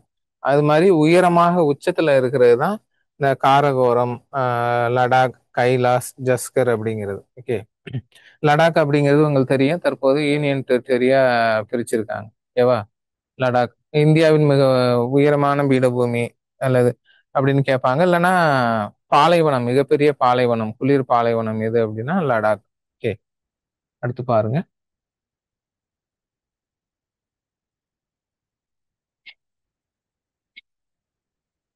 இப்ப பாத்துங்க, இந்தியாவின் மேற்கே என்ன அமைந்திருக்குன்னா பாகிஸ்தான், வடமேற்கு அப்படின்னா ஆப்கானிஸ்தான். இதுதான் நிறைய பேர் தப்பு பண்றாங்க. மேப்பை பாத்துங்க. இந்தியாவின் வடமேற்கில் அமைந்துள்ள நாடுதான் ஆப்கானிஸ்தான். ஓகேவா? இப்ப இந்த நான் படத்துல காட்டுற இந்த பகுதி தான் இப்ப இந்த இந்தியா கிட்டே கிடையாது. ஓகே. அந்த 106 கிலோமீட்டர் சொன்னல, இந்தியாவுடன் ஆப்கானிஸ்தான் பகிர்ந்து கொள்ளும் அந்த பகுதி வந்து தான் இந்த 106 கிலோமீட்டர் மிக குறைவான எல்லை. கைபர் கணவாய் இங்கதான் இருக்கு. புரியுதா? ஆப்கானிஸ்தானையும் பாகிஸ்தானையும் இணைக்கும் கணவாய் தான் கைபர் கணவாய். அந்த காலத்துல ரொம்ப ஃபேமஸ். நிறைய படையெடுப்புகள் கைபர் கணவாய் வழியாக வந்தது. கணவாய் பாசஸ் அப்படின்னா என்னன்னா உங்களுக்கு தெரியும். மலைத்தொடர்கள், இரண்டு மலைத்தொடர்களுக்கு இடையில் அமைந்துள்ள பகுதியை தான் கணவாய் அப்படிம்பாங்க. அது என்ன ஆகும், இரண்டு மலைத்தொடருக்கு இடையில உள்ள பகுதி வந்து போக்குவரத்துக்கு ஏற்றதாக கொஞ்சம் இருக்கும். ஓகேவா? ஏன்னா இப்போ ஒரு படையை எடுத்துட்டு வர்றீங்க, ஒரு 10,000 பேர், யானை குதிரை எல்லாம் கொண்டு வந்து நீங்க மலை மேல ஏத்தி கொண்டு வர முடியாது. ஓகே. அப்ப என்ன பண்ணுவோம், இந்த கணவாய் அப்படிங்கிற இரண்டு மலைத்தொடருக்கு இடைப்பட்ட பகுதியை பயன்படுத்தி ஈஸியா வரலாம். அந்த காலத்துல வந்து பல பயணிகள் இந்த ரூட்ல தான் வந்தாங்க, கைபர் கணவாய் வழியா. ஓகே. கணவாய்கள் வந்து அப்பப்ப கேக்குறாங்க. இப்ப பொம்டிலா கணவாய் அப்படின்னு பாத்தீங்கன்னா அருணாச்சல் பிரதேஷ். ஜோசிலா சிப்கிலா ஹிமாச்சல் பிரதேஷ்ல இருக்கு. ஜோசிலா சிப்கிலா. நாதுலா ஜலிப்லிலா சிக்கிம்ல இருக்கு. ஓகே. இதெல்லாம் கேட்டிருக்காங்க, பாத்துங்க. ஓகே. இப்ப வந்து கைபர் கணவாய் ஆப்கானிஸ்தான் அந்த பாகிஸ்தானை இணைக்குது. அந்த காலத்துல பாகிஸ்தான் இந்தியா தானே, அதனால அந்த ரூட்ல தான் பயணிகள் இல்ல வியாபாரம் எல்லாம் நடந்திருக்கு. ஓகேவா? அது பாத்துங்க. இந்த மேப்ல நீங்க கவனிக்க வேண்டியது, இந்தியா மாநிலங்கள் மற்றும் யூனியன் பிரதேசங்கள் அப்படின்னு இங்க பிரிச்சு காட்டுறாங்க. இப்போ உங்களுக்கு தெரியும், லடாக் யூனியன் பிரதேசம், டெல்லி, சண்டிகர் இது வந்து ஒரு யூனியன் பிரதேசம். கீழே இந்த பக்கம் பார்த்தீங்கன்னா டையூ டாமன் அதெல்லாம் இருக்கும். அப்புறம் புதுச்சேரி, இந்த பகுதி வந்து யூனியன் பிரதேசம். இந்த மாதிரி 8 யூனியன் பிரதேசம் இருக்கு. பாருங்க. இந்த பஞ்சாப்ல உங்களுக்கு என்ன தெரியணும் அப்படின்னா, இன்னைக்கு இருக்கிறது பாதி பஞ்சாப் கூட இல்ல. மெயின் பஞ்சாபே நமக்கு எங்க போச்சுன்னா பாகிஸ்தானுக்கு போயிருச்சு. ஓகேவா? அதுல கொஞ்சம் தான் இங்க இருக்கு. பஞ்சாப்னா 5 நதிகள் பாயும் நிலம் சொல்லுவாங்கல்ல. இன்னைக்கு இந்த பஞ்சாப் நம்ம கிட்ட இருக்க பஞ்சாப்ல பாத்தீங்கன்னா 2 அல்லது 3வது நதி இப்படி ஓரமா தான் பாயும். 5 நதி பாயும் பஞ்சாப் அப்படிங்கிறது பாகிஸ்தானையும் சேர்த்து தான். ஓகே. அடுத்து இங்க நீங்க என்ன பார்க்கணும் அப்படின்னா, சிந்து நதி நீர் ஒப்பந்தம் அப்படின்னு சொல்லுவாங்க. 1960 போடப்பட்டது. இப்ப பிரச்சனைகள் இருக்கு. ஜீலம், சினாப், சிந்து இந்த 3 நதி நீர் முழுவதும் பாகிஸ்தான்கிட்ட கொடுத்துடணும். ராவி, பியாஸ், சட்லஜ் அது வந்து இந்தியா வந்து அதுல 80% எடுத்துட்டு அதுலயும் 20% கொடுத்துடணும். இப்படிதான் வந்து சிந்து நதி நீர் ஒப்பந்தம் வந்து போடப்பட்டது. ஓகே. மாநிலங்கள் பத்தி உங்களுக்கு பேசிக்காவே தெரியும். இப்ப உத்தரப்பிரதேஷ் இருக்கு பாருங்களேன். உத்தரப்பிரதேஷ் வந்து இந்தியாவின் அதிக மாநிலங்களுடன் எல்லையை பகிர்ந்து கொள்ளும் மாநிலம் அப்படின்னா உத்தரப்பிரதேஷ். அது மாதிரி சீனா தான் உலகிலேயே அதிக நாடுகளுடன் எல்லையை பகிர்ந்து கொள்ளும் நாடு. கிட்டத்தட்ட சீனா வந்து உலகின் 14 நாடுகளுடன் எல்லையை பகிர்ந்து கொள்கிறது. உத்தரப்பிரதேஷ் இந்த மாநிலமும் கிட்டத்தட்ட 10 மாநிலங்களுடன் எல்லையை பகிர்ந்து கொள்ளும் ஒரு பகுதியா இருக்கிறது. 3 நாடுகளுடன் எல்லையை பகிர்ந்து கொள்ளும் மாநிலமா சிக்கிம் இருக்கு. இந்த சிக்கிம் இருக்கு பாருங்களேன், நான் ரவுண்ட் பண்ணி காட்டுறேன். இந்த பக்கம் பாருங்க, நேபாள், மேல சைனா, இந்த பக்கம் பூட்டான். இப்படி வந்து 3 நாடுகளுடன் எல்லையை பகிர்ந்து கொள்ளும் ஒரு மாநிலமா இருக்கு. ஏன் இதெல்லாம் சொல்றேன் அப்படின்னா, சில நேரங்கள்ல வந்து கேட்டுடுறாங்க. எப்படின்னா, இப்ப மணிப்பூர் எந்த நாட்டுடன் தனது எல்லையை பகிர்ந்து கொள்கிறது அப்படி எல்லாம் கேட்கும்போது நமக்கு அந்த மேப்ல நம்ம படிச்சிருந்தா தான் நம்ம அதை ஆன்சர் பண்ண முடியும். ஓகேவா? அப்ப மேப்பை வந்து நீங்க நல்லா பார்க்கணும். பங்களாதேஷ் பாருங்க, இந்தியாவுடன் அதிக நில எல்லையை பகிர்ந்து கொள்கிறது. இந்த வளைவு நெளிவு தான் அவ்வளோ எல்லையை வந்து ஏற்படுத்துகிறது. ஓகே. பங்களாதேஷ் வந்து கிழக்கு பாகிஸ்தான் அப்படின்னு சொல்லுவாங்க. அது பாகிஸ்தான் பிரிவினைக்கு பிறகு 1971 இது தனி நாடாக அங்கீகரிக்கப்பட்டது.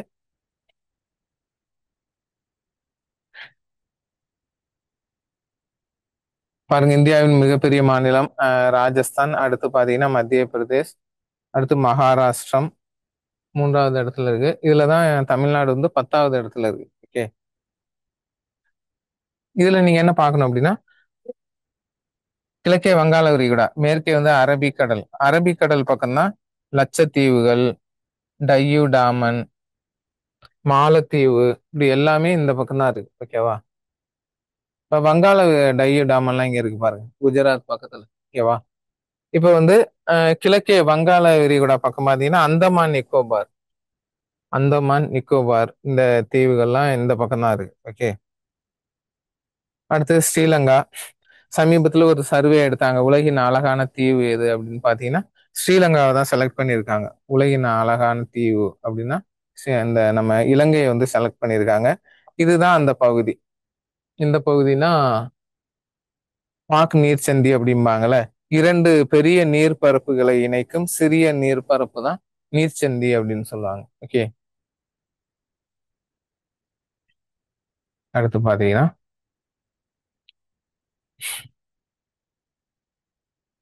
இந்த அங்காரா கோண்டுவானா பூமி உருவானது பத்தி சொல்லுவாங்கல்ல. அதுலதான் நடுவுல டெத்தீஸ் கடல் இருந்தது. டெத்தீஸ் கடல் மடிக்கப்பட்டு தான் இமயமலை உருவானது. ஓகே. நம்ம போன கிளாஸ்ல பார்த்துட்டோம். இதுல இமயமலை மற்றும் ஆறுகளை வந்து ரொம்ப தெளிவா காட்டுறாங்க. ஓகேவா? நான் சொன்னேன்ல, சிந்து, ஜீலம், சினாப் இது அப்படியே பாகிஸ்தான் போயிடும். ராவி, பியார், சட்லஜ் வந்து இந்தியா பயன்படுத்தி மீதி நீரை அங்க அனுப்புவாங்க. ஓகேவா?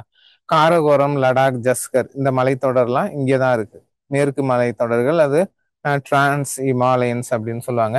இது வந்து மத்திய இமயமலைகள், அதுதான் உண்மையான இமயமலைகள். பூர்வாஞ்சல் அப்படிங்கிறது கிழக்கு இமயமலைகள். ஓகே. இதுல வந்து நிறைய விஷயத்த காட்டுறாங்க. இந்த சிகரம்லாம் காட்டுறாங்க பாருங்க. 8848 வந்து எவரெஸ்ட், சாகர் மாதா அப்படின்னு சொல்லுவாங்க. அது எங்க இருக்கு? நேபாள்ல இருக்கு. எங்க இருக்கு? நேபாள்ல இருக்கு. இது சொன்னேன்ல. இங்க பாருங்க, K2 வந்து இங்க இருக்கு, POKல இருக்கு. K2 வந்து POKல இருக்கு. இந்த மேப்ல வந்து நிறைய விஷயம் சொல்லியிருக்காங்க. ஆரவல்லி மலைத்தொடரின் உயரமான சிகரம் குரு சிகார் காட்டியிருக்காங்க. லூனி ஆறு வந்து காட்டியிருக்காங்க பாருங்க. லூனி வந்து ரொம்ப முக்கியம். இங்க வந்து ஆரவல்லி மலைத்தொடர் பக்கத்துல லூனி ஆறு உற்பத்தி ஆகுறது. குஜராத் வரையும் நன்னீர். குஜராத் கிட்ட போயிட்டு அங்க வந்து என்னது உவர் நீரா மாறிடும். இது ஒரு வருஷம் கேட்டாங்க. ஓகேவா? அடுத்து அந்த டிராபிக் ஆஃப் கேன்சர் கடக ரேகை சொன்னல, 8 மாநிலங்கள் வழியாக பயணிக்கிறது. ஓகேவா? இதுதான். இந்த நீங்க இப்படி இந்த கோடை வச்சு நீங்க சொல்லிடலாம் எந்தெந்த மாநிலம்னு. மத்திய பிரதேஷ், குஜராத், அடுத்து ராஜஸ்தானு, ஜார்க்கண்டு, சத்தீஸ்கர், இந்த ஏரியா இதுல நீங்க சொல்லிடலாம். இப்படி நீங்க படிச்சுக்கலாம். இதுல வந்து நிறைய விஷயம் நீங்க பாத்துக்கலாம். இப்ப பாத்தீங்கன்னா இங்க வந்து மான்சரோவர் ஏரி, செம்யாங் டுங் கிளேசியர் அப்படிம்பாங்க. இங்க வந்து சிந்து நதி, பிரம்மபுத்திரா, சட்லஜ் எல்லாமே உற்பத்தி ஆகிறது. இப்ப பிரம்மபுத்திராவோட இது காட்டுறாங்க பாருங்க. சாங்போ அப்படிங்கிற பேர்ல திபெத்தில் அழைக்கப்படுகிறது. இங்க அருணாச்சல் பிரதேசல என்ட்ரி ஆகும்போது அது பேர் பாத்தீங்கன்னா திகாங் திவாங் அப்படிம்பாங்க. அசாம்குள்ள வந்தவன தான் அது பேர் வந்து என்ன சொல்றாங்க, பிரம்மபுத்திரா அப்படிங்கிறாங்க. திரும்ப பங்களாதேஷ் வந்து இது கங்கையுடன் இணைந்து பத்மாங்கிற பெயர்ல திரும்ப வங்காள விரிகுடா கடல்ல கலக்குது. இப்படி இந்த ஒரு மேப்லயே நீங்க கிட்டத்தட்ட 50 கேள்விகள் நீங்க படிச்சிடலாம். ஓகேவா? இந்த ஒரு மேப் போதும். இல்ல எல்லாமே தெளிவா கொடுத்துருக்காங்க. இப்ப இந்த பக்கம் பாத்தீங்கன்னா லட்சத்தீவு கூட்டங்கள் 1973 தான் அந்த லட்சத்தீவுகள் வந்து ஒருங்கிணைக்கப்பட்டு ஒரு பெயர் வைக்கப்பட்டது. ஓகேவா? அடுத்து இந்த பக்கம் பாத்தீங்கன்னா அந்தமான் நிக்கோபார் தீவுகள். நான் ஆல்ரெடி சொல்லிட்டேன் உங்களுக்கு. அது மாதிரி அரக்கியோமா மலைத்தொடர்கள் எங்க இருக்குன்னா, மியான்மரையும் இந்தியாவையும் பிரிப்பது அரக்கியோமா மலைத்தொடர்கள் அப்படிம்பாங்க. அது கடலுக்குள்ள போயிடுச்சு. மியான்மருக்கும் இந்த பகுதிக்கும் அந்தமான் நிக்கோபாருக்கும் ஒரு தொடர்ச்சி இருந்திருக்கு. அது இப்போ வந்து கடலுக்குள்ள போயிடுச்சு. அதனாலதான் இந்த தொடர்ச்சி வந்து கட் ஆஃப் ஆயிடுச்சு. இதுல வந்து இன்னொரு விஷயம் நீங்க என்ன பார்க்கணும்னா, மேற்கு கடற்கரை, கிழக்கு கடற்கரை நம்ம படிப்போம். ஓகேவா? இப்போ வந்து கொங்கண கடற்கரை இத சொல்லுவாங்க. இது வந்து கனரா கடற்கரைம்பாங்க. இது வந்து மலபார் கடற்கரை. இந்த பேசிக் உங்களுக்கு தெரியணும். கொங்கண கடற்கரை, கனரா கடற்கரை, மலபார் கடற்கரை. இந்த பக்கம் வந்து உத்கல் சமவெளிம்பாங்க. இத வட சர்க்கார் அப்படிம்பாங்க. இது சோழமண்டல கடற்கரை. உத்கல் சமவெளி. உத்கல் அப்படின்னா ஒடிஷா. ஓகே. நம்ம ஜனகணமன அந்த சாங்ல கூட உத்கல் அப்படின்னு வரும். உத்கல்னா ஒடிஷா. அடுத்து பாத்தீங்கன்னா வட சர்க்கார் கோதாவரிக்கும் கிருஷ்ணாவுக்கும் இடையில உள்ளது. காவிரிக்கு இந்த பக்கம் கிருஷ்ணாவுக்கும் காவிரிக்கு இடையில உள்ளது சோழமண்டல கடற்கரை. இந்த பக்கம் பாத்துங்க, கொங்கண கடற்கரை, கனரா கடற்கரை, மலபார் கடற்கரை. இந்த மாதிரி உங்களுக்கு இந்த கடற்கரைகளை வந்து பிரிக்க தெரியணும். ஓகே. இதுல நிறைய விஷயம் சொல்லியிருக்காங்க. இப்ப தக்கான பீடபூமி அப்படிங்கிறத காட்டியிருக்காங்க. இந்தியாவில் லாவா பீடபூமி என அழைக்கப்படுவது தக்கான பீடபூமி. ஓகே. அடுத்து விந்திய சாத்புர மலைகள். இந்த மலைத்தொடர்கள் இந்தியாவில் ஒரு மிகப்பெரிய பூகம்பம் வந்தா இந்தியா ரெண்டா உடையும் அப்படின்னா எங்க உடையும்னா இங்கதான் உடையும் அப்படிங்கிறாங்க. இந்த விந்திய சாத்புர மலைத்தொடர்கள் தான் இந்தியா வந்து இரண்டாக பிரிக்கிறது. சமவெளிகளும் ரொம்ப இது பீடபூமிகளும் ரொம்ப தெளிவா காட்டியிருக்காங்க. ஆரவல்லி பீடபூமி, பந்தல்கண்ட் பீடபூமி, மால்வா பீடபூமி, அடுத்து சோட்டா நாக்பூர் பீடபூமி. 10th ஜியாகிரபி புக்ல இந்த மேப்பை நீங்க பாத்தீங்கன்னா ரொம்ப கவனமா ஒத்து பார்க்கணும். ஏன்னா டிஎன்பிசில கேட்ட பல கேள்விகள் இதுல இருந்தா வந்திருக்கு. ஓகேவா? அந்த மாதிரி ஒரு முக்கியமானது. இப்ப கங்கை இருக்குன்னா அதோட left hand tributaries, right hand tributaries அப்படிம்பாங்க. வலது பக்க துணையாறுகள், இடது பக்க துணையாறுகள். காக்ரா, கண்டக், கோசி இது எந்த பக்கம் இருக்கு? இந்த பக்கம் இருக்கு. சோன், பெட்டுவா, சம்பல் எந்த பக்கம் இருக்கு? இந்த பக்கம் இருக்கு. இது மாதிரி அவ்வளவு விஷயம் இந்த மேப்ல இருக்கு. அதனால நான் என்ன சொல்றேன்னா மேப்பை வந்து நீங்களே பார்த்து புரிஞ்சுக்கலாம். ஓகே, சரி வாங்க அடுத்து போவோம்.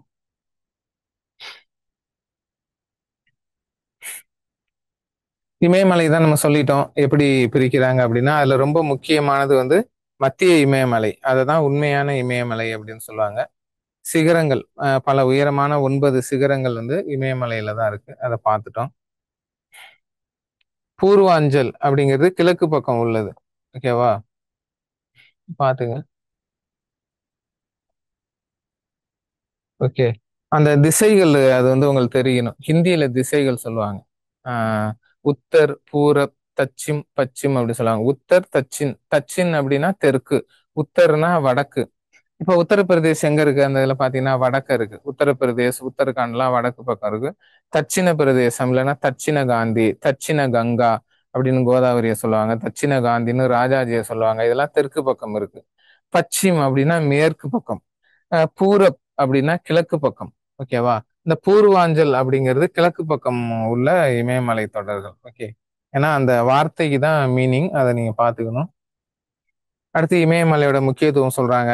கோடை வாழிடங்கள் இதெல்லாம் ஆங்கிலேயர்களால உருவாக்கப்பட்டது. சிம்லா, முசோரி, நைனிட்டால், அல்மோரா, ராணிகட், டார்ஜிலிங் போன்ற இந்த கோடை வாழிடங்கள் பொதுவா இந்தியர்களுக்கு இல்ல தமிழர்களுக்கு வந்து மலை பிரதேசங்களை வந்து காடுகளை அழித்து கட்டிடம் கட்டுற பழக்கம் கிடையாது. ஆங்கிலேயர்கள் வந்த பிறகுதான் இந்த பழக்கம் ஆரம்பிச்சிச்சு. அதனாலதான் இன்னைக்கு வந்து டெராடூன்ல எல்லாம் நிறைய பெரிய பெரிய அகாடமி, அந்த இன்ஸ்டிடியூஷன்லாம் நிறைய வந்தது காரணம் அதான் ஒரு ரீசன். ஓகேவா? கணவாய்கள் நான் சொல்லிட்டேன் உங்களுக்கு. ஓகேவா? என்னன்னா ஜோசிலா, சிப்கிலா ஹிமாச்சல் பிரதேசத்துல இருக்கு. பொம்டிலா கணவாய் வந்து அருணாச்சல பிரதேசத்துல இருக்கு. நாதுலா, ஜெலிப்லுலா சிக்கிம்ல இருக்கு. இதெல்லாம் முக்கியமான கணவாய்கள். பாகிஸ்தானையும் ஆப்கானிஸ்தானையும் இணைக்கும் கணவாய் தான் கைபர் கணவாய். இந்த கைபர் போலன் கணவாய் வழியாக இவர் யார் அலெக்சாண்டர் படையெடுத்தார் அப்படிலாம் நம்ம அந்த காலத்துல படிச்சிருக்கோம். ஓகேவா? பாத்துங்க. அடுத்து என்ன ஆகுதுன்னா சமவெளிகள் ஆரம்பிக்குது. ஓகேவா? இமயமலை முடிஞ்சு இந்தியாவில் என்ன ஆரம்பிக்குதுன்னா சமவெளிகள். இதெல்லாம் பெரிய பெரிய சமவெளிகள். சொல்லும் போதே வடபெரும் சமவெளிகள் அப்படின்னு சொல்லுவாங்க. ஓகே, இதான் பாபர், பாங்கர், காதர் அப்படின்னு அந்த நாலா பிரிப்பாங்கன்னு சொல்லுவாங்கல்ல. நான் இப்ப உங்களுக்கு காட்டுற பாருங்க. பாபர், பாபர் தராய், பாங்கர், காதர் அப்படின்னு சமவெளிகளை வந்து நாலா பிரிப்பாங்க அப்படின்னு சொல்லுவோம். இதுல முக்கியமானது இப்ப பாபர் அப்படின்னா இமயமலைக்கு கீழே உள்ள பெரிய கரடு முரடான கற்களை கொண்ட பகுதி. ஆற்று நீர், ஓடை நீர் எல்லாமே அதுக்குள்ள போய் காணா போயிடும். எங்க வரும்னா தராய் மண்டலத்துல இருக்கும். இது வந்து அதிக அடர்த்தியான காடுகளை கொண்ட வனவிலங்குகளை கொண்டது. அடுத்து நல்ல சமவெளிகள் ஆரம்பிக்கும், வேளாண்மைக்கு ஏற்ற சமவெளிகள்.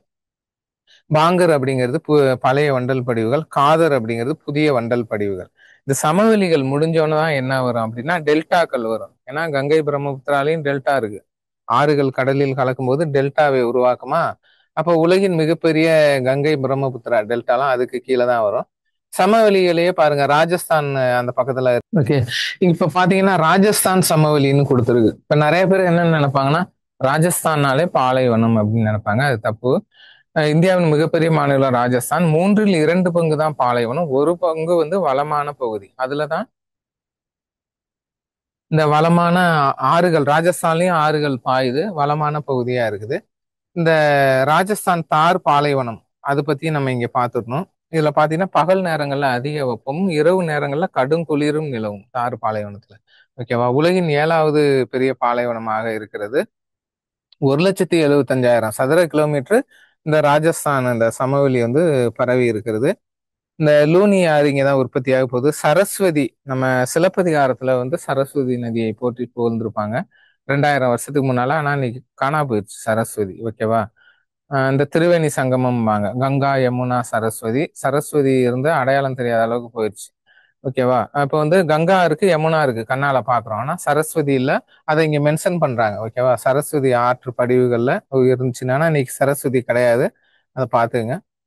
அடுத்து வேற என்ன சொல்றாங்கன்னா 2 லட்சம் சதுர கிலோமீட்டர் வந்து பாலைவனம் மட்டுமே இருக்கு. ஓகேவா? 2 லட்சம் அப்ப எவ்வளவு பெரிய ஏரியா பாத்துங்க, பாலைவன பகுதி. அது இந்தியா பாகிஸ்தானுக்கு பார்டராகவும் இருக்கு. மருஸ்தலி எனவும் அழைக்கிறார்கள். ஓகே.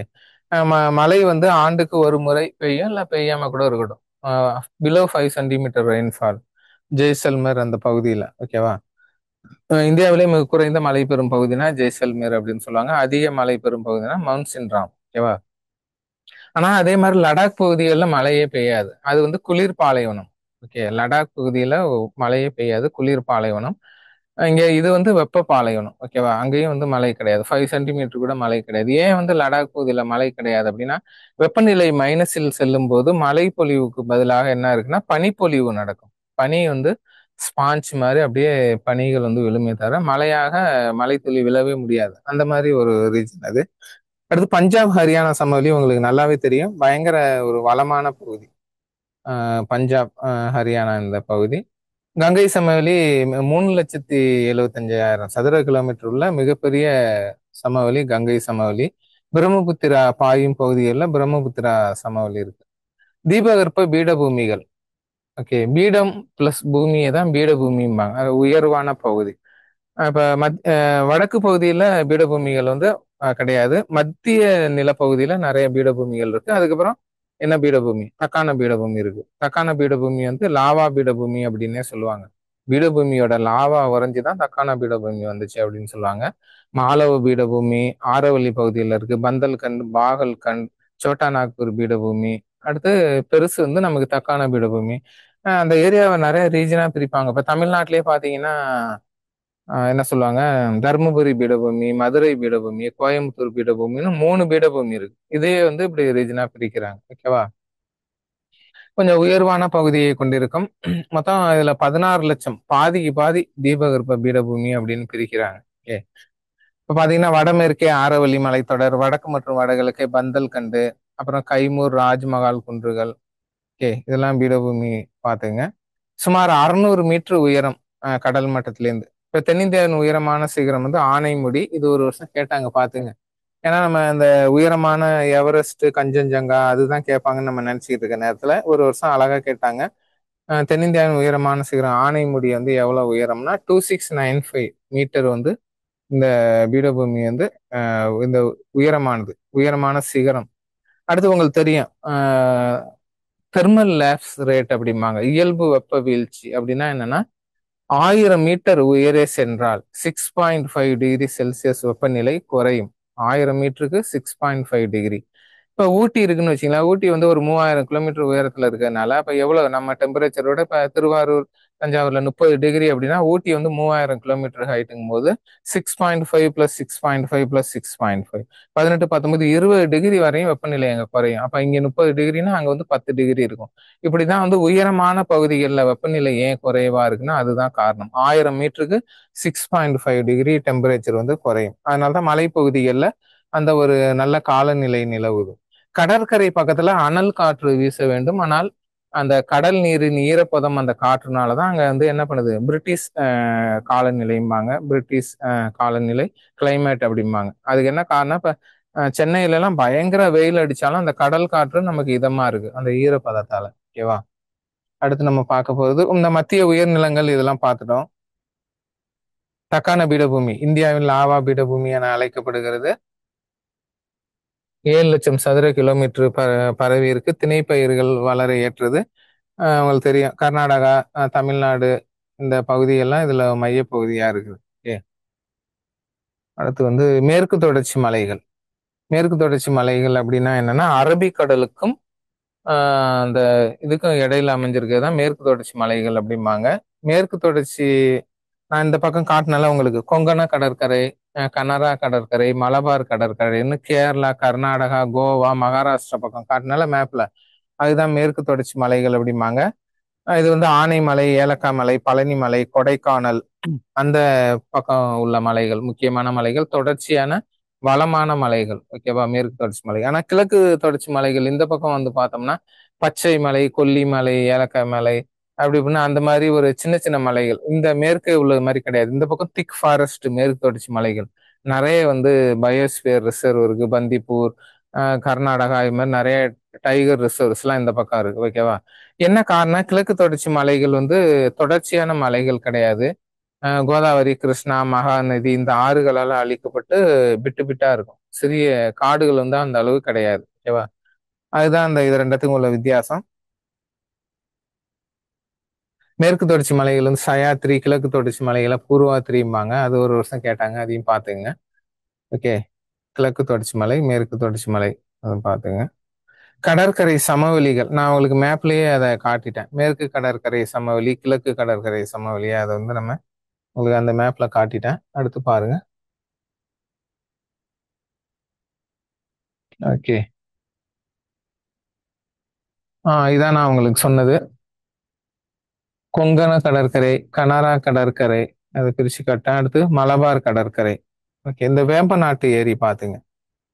மிக நீளமான ஏரி. கேரளால வந்து பாத்தீங்கன்னா அரபிக்கடலை ஒட்டி இருக்கும் வேம்பநாட்டு ஏரி.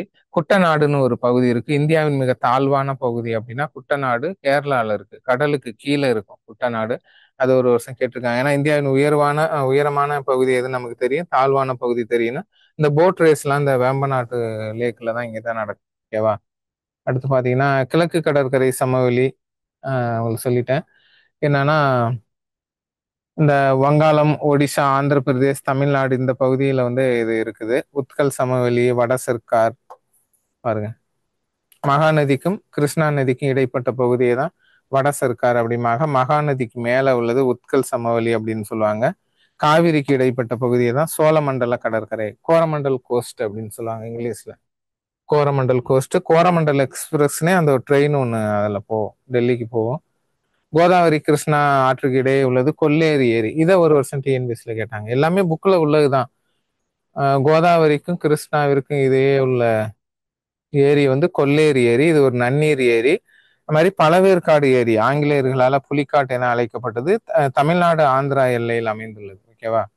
அதை பத்தி கேட்பாங்க. அடுத்து தீவுகள். தீவுகள் பத்தி பார்க்கணும் அப்படின்னா இந்தியாவில் வந்து நிறைய தீவுகள் இருக்கு. உலகின் மிகப்பெரிய தீவு கூட்டம் ஆர்ச்சிபெலாகோ அப்படின்னு சொல்லுவாங்க. இந்தோனேசியா தான் உலகின் மிகப்பெரிய தீவு கூட்டம். இப்போ கூட நான் சொன்னால ரீசெண்டா ஒரு சர்வே எடுத்தாங்க, உலகின் அழகான தீவு எது அப்படின்னா ஸ்ரீலங்கா. உலகிலேயே அதிக தீவுகளை கொண்ட நாடு எதுனா 2,73,000 தீவுகளை கொண்டு ஸ்வீடன் தான் ஃபர்ஸ்ட் பிளேஸ்ல இருக்கு. உலகிலேயே அதிக தீவுகளை கொண்ட நாடு அப்படின்னா ஸ்வீடன். இந்தியா கிட்டேயும் நிறைய தீவுகள் இருக்கு.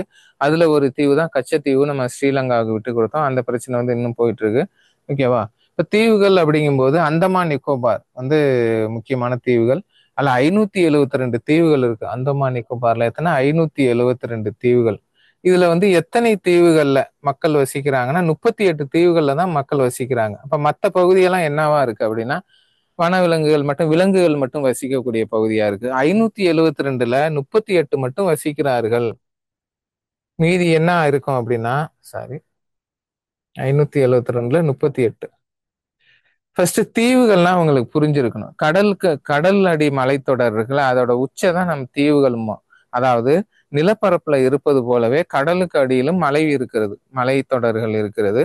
இப்ப வந்து பாத்தீங்கன்னா கட் ஆயிடுச்சா? வட அட்லாண்டிக் அந்த மலைத்தொடர் 16,000 கிலோமீட்டர் லென்த் கடலுக்குள்ள இருக்கு. அந்த கடலடி மலைத்தொடரின் உச்சை தான் தீவுகள்மாங்க. சில நேரத்துல கடல் நீர் மட்டம் அப்ஸ் அண்ட் டவுன் அதிகமா இருந்தா அதுல மனிதர்கள் வந்து வசிக்க முடியாது. ஓகேவா? அப்ப ஒரு ஸ்டாண்டர்டா உள்ள தீவுகள்ல தான் மனிதர்கள் வசிப்பாங்க. அப்படிதான் 572 தீவுல 38 தீவுல மட்டும் மனிதர்கள் வசிக்கிறாங்க. ஓகே. அடுத்து பாத்தீங்கன்னா அதே மாதிரி லட்சத்தீவுகள் இருக்கு பாருங்க. அது வந்து 27 தீவுகள்ல 11 தீவுகள்ல தான் மனிதர்கள் வந்து வசிப்பாங்க. அந்தமான் நிக்கோபார் வடக்கு பகுதியை அந்தமான்பாங்க, தெற்கு பகுதியை நிக்கோபார் அப்படின்னு சொல்லுவாங்க. அந்தமான் நிக்கோபார் பத்தி உங்களுக்கு தெரிஞ்சிருக்கணும். ஓகே. அடுத்து தலைநகர், போர்ட் பிளேயர் அதெல்லாம் வந்து கேட்க மாட்டாங்க. அடுத்து பாருங்க.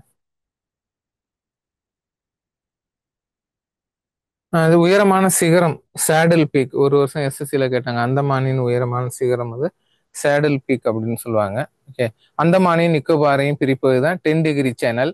இங்க வந்து வெப்பசலன மலை நிலநடுக்கோட்டு பக்கத்துல இருக்கிறதுனால அதிக இந்த 4 மணி நேர மழை பொழிவுன்னு ஒண்ணு சொன்னேன்ல, அந்த மலை வந்து அதிகமாக பெய்யுறதுனா அடர்ந்த காடுகளை கொண்டது. ஓகே. ஆசியாவிலேயே மிகப்பெரிய மரம் இருக்கும் தொழிற்சாலை வந்து அந்தமான்ல தான் இருக்கு. டோட்டல் வந்து 8249 சதுர கிலோமீட்டர் பரப்பளவு கொண்டது. ஓகேவா. வடக்கு பகுதியை தான் அந்தமான் அப்படிம்பாங்க, தெற்கு பகுதியை நிக்கோபார் அப்படின்னு சொல்லுவாங்க. இது நம்ம பார்த்துட்டோம். தலைநகர் தெரியும் எல்லாருக்குமே. ஓகே. நிக்கோபாரின் தென்கோடி முனை தான் இந்திரா முனை என அழைக்கப்படுகிறது. அடுத்து லட்சத்தீவுகள். லட்சத்தீவுகள் பத்தி பார்க்கணும். 32 சதுர கிலோமீட்டர் மட்டுமே பரவி இருக்கு லட்சத்தீவுகள். 1973ல இந்த தீவுகளை வந்து ஒருங்கிணைத்தாங்க. இங்கு பறவைகள் மட்டுமே வசிக்கும் பிட் தீவு உள்ளது. இது பாத்துங்க, பிட் ஐலாண்ட் அப்படிம்பாங்க. மனிதர்கள் வசிக்க மாட்டாங்க. பறவைகள் சரணாலயத்திற்கு பெயர் பெற்றது. ஓகேவா. அது வந்து பார்த்துட்டோம். லட்சத்தீவுகள். இந்த பவளப்பாறைன்னு சொல்லுவோம்ல, கோரல் ரீஃப், அது வந்து லட்சத்தீவு பக்கத்துல நிறைய இருக்கு. ஓகே. அடுத்து பாத்தீங்கன்னா ஆறுகள், ரிவர் சிஸ்டம் எல்லாமே இந்த பாடத்துல வந்து டச் பண்ணுவாங்க. இப்போ வந்து இந்திய ஆறுகள் அப்படின்னு சிலபஸ்ல தனியா இருக்கு, நீர்வளம் ஆறுகள் அப்படின்னு. இதுல முக்கியமா பேசிக்கான பாயிண்ட் மட்டும் இதுல பார்ப்போம். அது நடத்தும் போது இன்னும் டெப்தா பார்ப்போம் ரிவர்ஸ் பத்தி. ஆறுகளை வந்து ரெண்டா பிரிக்கிறாங்க. அப்ப வந்து வற்றாத இமயமலை ஆறுகள், அப்ப தீபகற்ப ஆறுகள் அப்படின்னு பிரிக்கிறாங்க. இந்த இந்த ஆறுகளுக்கு இந்த ஆறுகளுக்கும் வித்தியாசம் இருக்கு. இல்லைன்னா இத ஆறுகள் சொல்லுவாங்க, இல்ல நதிகள் அப்படின்னு சொல்லுவாங்க. ஓகே. இப்ப இத வந்து இமயமலை ஆறுகள்னா அவங்களுக்கு தெரியும். சிந்து, கங்கை, பிரம்மபுத்திரா. நீர் வந்து வற்றுவதே கிடையாது. ஏன்னா மிகப்பெரிய பனிப்பாறைகள் உருகி அந்த வருடம் முழுவதும் நீர் வந்து ஓடிக்கிட்டே இருக்கும். இமயமலை ஆறுகள் உங்களுக்கு தெரியும். தீபகற்ப ஆறுகள் அப்படிங்கிறது நர்மதை, தபதி, மகாநதி, கோதாவரி, கிருஷ்ணா, காவிரி. இதெல்லாம் எங்க உற்பத்தி ஆகுன்னு பாத்தீங்கன்னா, இந்த ஆறுகள்லாம் மகாராஷ்டிரால, இல்ல கர்நாடகால, இல்ல ஆந்திரால, தமிழ்நாட்டுல இந்த அகஸ்திய மலையில உற்பத்தி ஆகுறது. இந்த மாதிரி இடத்துல உற்பத்தி ஆகுறதுனால மழைப்பொழிவு இருக்க நாட்கள்ல அதிக நீர் ஓடும். மற்ற நேரத்துல நீர் அளவு கொஞ்சம் குறைவாக தான் இருக்கும். ஓகேவா. இது ரெண்டுத்துக்கும் உள்ள வித்தியாசம் இவ்வளவுதான். இதுல முக்கியமான பாயிண்ட் மட்டும் பார்ப்போம். சிந்து நதி. சிந்து நதி பாத்தீங்கன்னா இந்தியாவிலேயே மிகப்பெரிய நதி.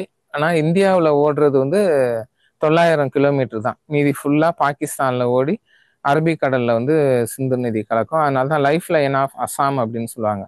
சாரி, பாகிஸ்தானின் உயிர் நாடி என அழைக்கப்படுவது சிந்து நதி. ஓகே. இந்தியாவில் வந்து ரொம்ப கம்மியான இது. இந்தியா இதை பயன்படுத்த முடியல. ஏன்னா அந்த ஜியாகிரபிக்கல் ரீஜன், புவியியல் பரப்பு அது மாதிரி இருக்கு. அதனாலதான் நம்ம இந்த நீரை வந்து பயன்படுத்த முடியாது. ஓகே. சிந்து நதி ஒப்பந்தம் பத்தி நான் உங்களுக்கு ஆல்ரெடி சொல்லிட்டேன். இந்த சிந்து அது கிளையாறுகள் எல்லாம் சேர்ந்து ஓடும். சிந்து, ஜீலம், சினாப், ராவி, பியாஸ், சட்லஜ் எல்லாமே சேர்ந்து அரபிக்கடல்ல போய் கலந்துரும். ஓகேவா. மிகப்பெரிய வடிகால் அமைப்பு கொண்டது. மான்சரோவர் ஏரி பக்கத்துல தான் சிந்து நதி வந்து உற்பத்தி ஆகுது. ஓகே. பாகிஸ்தானின் சில்லார் பகுதியில என்ட்ரி ஆகி அரபிக்கடல்ல கலந்துரும். துணையாறுகள் இதெல்லாம் பாத்துங்க. சிந்து நதியின் மிகப்பெரிய துணையாறு சினாப். இத வந்து அடிக்கடி கேட்கறாங்க டிஎன்பிஎஸ்ல. சரியா, பாத்துங்க. இந்த இதை தான் கேட்கறாங்க. சிந்து நதியின் மிகப்பெரிய துணையாறு சினாப். ஆப்ஷன்ல வந்து சினாப், ராவி, பியாஸ், சட்லஜ், ஜீலம் எது வேணாலும் கொடுத்துருவாங்க. இந்த ஜீலம் இங்கதான் வந்து அந்த இந்தியாவின் மிகப்பெரிய நன்னீர் ஏரி ஊலார் லேக் வந்து ஜீலம் அதுலதான் அமைந்திருக்கு. இந்த ஜீலம் நதிக்கரை போர், இந்த ஹைடாஸ்பஸ் போர் அப்படிம்பாங்கல்ல, அலெக்சாண்டருக்கும் போரஸுக்கும் இடையில நடந்தது இந்த நதிக்கரையில தான் நடந்துச்சு. ஓகேவா. அடுத்து பாருங்க. கங்கை. கங்கை பத்தி பார்க்கணும். இந்தியாவின் புனித நதி. 2008ல புனித நதியாக அறிவிக்கப்பட்டது. மிகப்பெரிய பரப்பளவுல இந்தியாவில் பாயுது.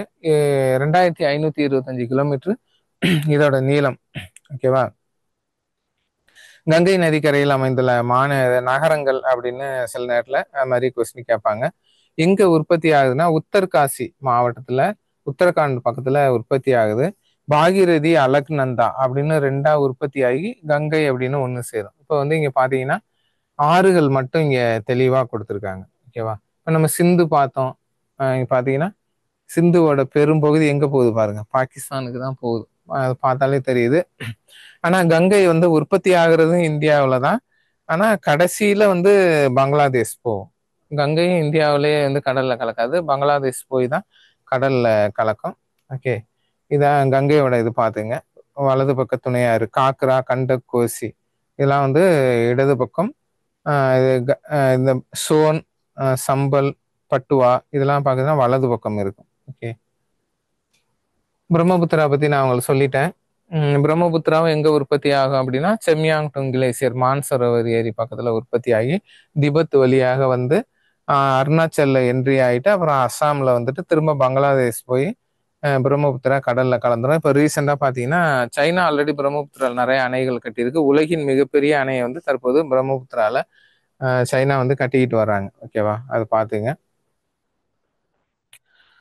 அடுத்து வந்து பாத்தீங்கன்னா யமுனை, கங்கையோட கிளை ஆறு தான் யமுனை. அது வந்து கடலில் கலக்காத நதி அப்படின்னு சொல்லுவாங்க. அடுத்து இந்த ஆறுகள்ல, இந்திய ஆறுகள்ல பாத்தீங்கன்னா 77% ஆறுகள் வங்காள விரிகுடால வந்து கலக்குது. 23% ஆறுகள் அரபிக்கடல்ல கலக்குது. இப்ப அரபிக்கடல்ல கலக்கும் ஆறுகள் வந்து ஜஸ்ட் சொல்லிடுறேன். சிந்து, ஜீலம், ராவி, சினா, அந்த சினாப், ராவி, பியாஸ், சட்லஜ் எல்லாமே அரபிக்கடல் போயிடும். அடுத்து நர்மதை, தபதி, மாஹி, நிலநடுக்கோட்டை இருமுறை கடக்கும் ஆறு அப்படின்னு கேட்பாங்க. மாஹி, சபர்மதி, லூனி, நர்மதை, தபதி இந்த ஆறுகள் மட்டும்தான் அரபிக்கடல்ல கலக்கும். மற்ற எல்லா ஆறுகளுமே எங்க கலக்கும்? வங்காள விரிகுடால தான் கலக்கும். ஓகேவா, இந்த பக்கம் பாத்தீங்கன்னா மகாநதி, கோதாவரி, கிருஷ்ணா, காவேரி. ஓகே, மற்ற எல்லா ஆறுகளும் இந்த பக்கம் தான் கலக்கும். அடுத்து பாருங்க, கங்கோத்திரி பனியாற்றிலிருந்து பாகிரதி அப்படிங்கிற பெயர்ல உற்பத்தி ஆகும். பாகிரதி, அலக்நந்தா அப்படிங்கிற பெயர்ல உற்பத்தி ஆகும். பாகிரதியில தான் அந்த டெஹிரி அணை வந்து அமைந்துள்ளது. இந்தியாவின் உயரமான அணை வந்து தெஹிரி அணைன்னு சொல்லுவாங்களா, அது இங்கதான் அமைந்திருக்கு. நீளம் வந்து கங்கையோட நீளம் எல்லாருக்குமே தெரியும். ஓகே, இந்த துணையாறுகள் கொடுத்துருக்காங்க. கங்கையின் மிகப்பெரிய துணையாறு யமுனை, இதையும் பாத்துங்க. ஏன்னா சிந்துக்கு கேட்டிருக்காங்களா, அது மாதிரி வந்து கங்கைக்கும் கேட்கலாம். யமுனை. ஓகேவா, அடுத்து பாத்தீங்கன்னா வங்கதேசத்தில் கங்கை பத்மா என்ற பெயரில் அழைக்கப்படுகிறது. கங்கையும் பிரம்மபுத்திரம் இணைந்து மேக்னா என அழைக்கப்படுகிறது. பாத்துங்க, உலகிலேயே மிகப்பெரிய டெல்டாவை உருவாக்கி வங்காள விரிகுடால கலக்குது.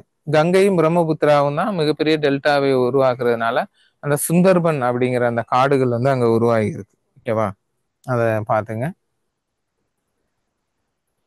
கங்கை ஆறு ஹரித்துவார் அந்த பகுதியை இங்க காட்டுறாங்க. பிரம்மபுத்திரா தான் சொல்லிட்டால, மான்சரோவர் ஏரியில உற்பத்தி ஆகுது. மிகப்பெரிய வடிகால் அமைப்பை கொண்டது. சாங்போ தூய்மை என்ற பெயர்ல அங்க அழைக்கப்படுகிறது. பிரம்மபுத்திராவும் 2900 கிலோமீட்டர்ல 900 கிலோமீட்டர் தான் இந்தியாவில் பாயும். அதுவும் நன்மையை விட தீமை நிறைய. நீர்வழி போக்குவரத்துக்கு ஏற்றது, ஆனா அந்த மழை காலங்கள்ல அதிக பாதிப்புகளை ஏற்படுத்துகிறது. இப்ப வந்து ஆறுகள் நன்மையை ஏற்படுத்தினா என்ன சொல்லுவோம்னா லைஃப் லைன்போம், இல்லைன்னா உயிர் நாடிம்போம் ஆறுகளை, உங்களுக்கு தெரியும். அதே மாதிரி அழிவுகளை ஏற்படுத்தினா துயரம் அப்படின்னு சொல்லுவோம். பீகாரின் துயரம், கோசி, அது மாதிரி படிப்போல. அழிவுகளை ஏற்படுத்தும் போது துயரம் அப்படின்னு சொல்லுவோம். அது மாதிரி பிரம்மபுத்திரா அதிக துயரத்தை தான் அசாம் பகுதிகளில் ஏற்படுத்துது. அருணாச்சல பிரதேசத்துல திஹாங் அப்படின்னு அழைக்கப்படும். ரொம்ப குறுகிய பள்ளத்தாக்குல வேகமா ஓடும். துணை ஆறுகள் பாத்துங்க. டிஸ்டா, இதான் வந்து சிக்கிமின் உயிர் நாடி என அழைக்கப்படும் ஆறு வந்து டிஸ்டா. ஓகேவா, அடுத்து மானஸ், பராக், சுபன்ஸ்ரீ. ஏன்னா இப்ப உங்களுக்கு கொஸ்டின்ல கேட்டுருவாங்க, 2 3 துணையாறுகள் கொடுத்து இது எதோட துணையாறுகள் அப்படின்னு கேட்பாங்க. ஒரு வருஷம் கேட்டாங்க அது மாதிரி. கோதாவரிக்கு கேட்டாங்க, பிரணிதா, அது மாதிரிலாம் கேட்டாங்க. இது எதோட துணையாறுகள் அப்படின்னு கேட்பாங்க. அதனால துணையாறுகள் ஜஸ்ட் உங்களுக்கு தெரிஞ்சிருக்குங்க. ஓகேவா, இமயமலையில் தோன்றும் ஆறுகள் எப்படி இருக்குன்னா நீளமான அகலமானதாக இருக்கும். வற்றாத ஆறுகள், நீர்மின் உற்பத்தி செய்ய இயலாத நிலை. ஓகே, அந்த ஒரு பிரச்சனை இருக்கும் அப்ஸ் அண்ட் டவுனால. ஓகே, போக்குவரத்திற்கு ஏற்றது, இது ஒரு வருஷம் கேட்டாங்க. இமயமலை ஆறுகள் தான் போக்குவரத்துக்கு ஏற்றது, ஏன்னா சமவெளி பகுதிகளில் ஓடும். இப்ப வந்து தென்னிந்திய ஆறுகள் பாத்தீங்கன்னா எங்க ஓடுதுன்னா பீடபூமியில ஓடுது. அதனால தென்னிந்திய ஆறுகள் வந்து போக்குவரத்திற்கு ஏற்றதில்லை. அதனாலதான் நம்ம பகுதியில ஆத்துல எவ்வளவு நீர் வந்தாலும் கப்பலோ படகோ நம்ம போறத பார்க்க முடியல. அதாவது சரக்கு கப்பல் ஏத்திட்டு போகலாம் அந்த மாதிரி எல்லாம். ஆனா வட இந்திய பகுதிகளில் பெரிய பெரிய கப்பலே ஆற்றுல போகும். ஓகேவா, அதான் இங்க சொல்றாங்க. தீபகற்ப இந்திய ஆறுகள் பத்தி நம்ம பார்த்துட்டோம். பெரும்பாலான ஆறுகள் வந்து மேற்கு தொடர்ச்சி மலையில தான் உற்பத்தி ஆகும். ஏன்னா மேற்கு தொடர்ச்சி மலைகள் தான் வளமானது கிழக்கு தொடர்ச்சி மலைகளை விட, அது உங்களுக்கு நல்லாவே தெரியும். ஓகேவா, கிழக்கு நோக்கி பாயும் ஆறுகள், மேற்கு நோக்கி பாயும் ஆறுகள் அப்படின்னு பிரிக்கிறாங்க. அதை நான் உங்களுக்கு சொல்லிட்டேன். இந்தியா வந்து மேற்கிலிருந்து கிழக்காக சரிந்துள்ளது அப்படின்னு சொல்லியிருக்கேன் உங்களுக்கு. மகாநதி பத்தி சொல்றாங்க. நதி சத்தீஸ்கர் மாநிலத்துல ராய்ப்பூர் சிகா என்ற இடத்துல வந்து உற்பத்தி ஆகுது மகாநதி. ஓகேவா? ஒடிசா வழியாக பாய்கிறது. இதோட துணை ஆறுகள் வந்து பாத்தீங்க வங்காள விரிகுடால கலக்குது. கோதாவரி அதான் பார்த்துட்டோம். தட்சிண கங்கா அப்படின்னு சொல்லுவாங்க.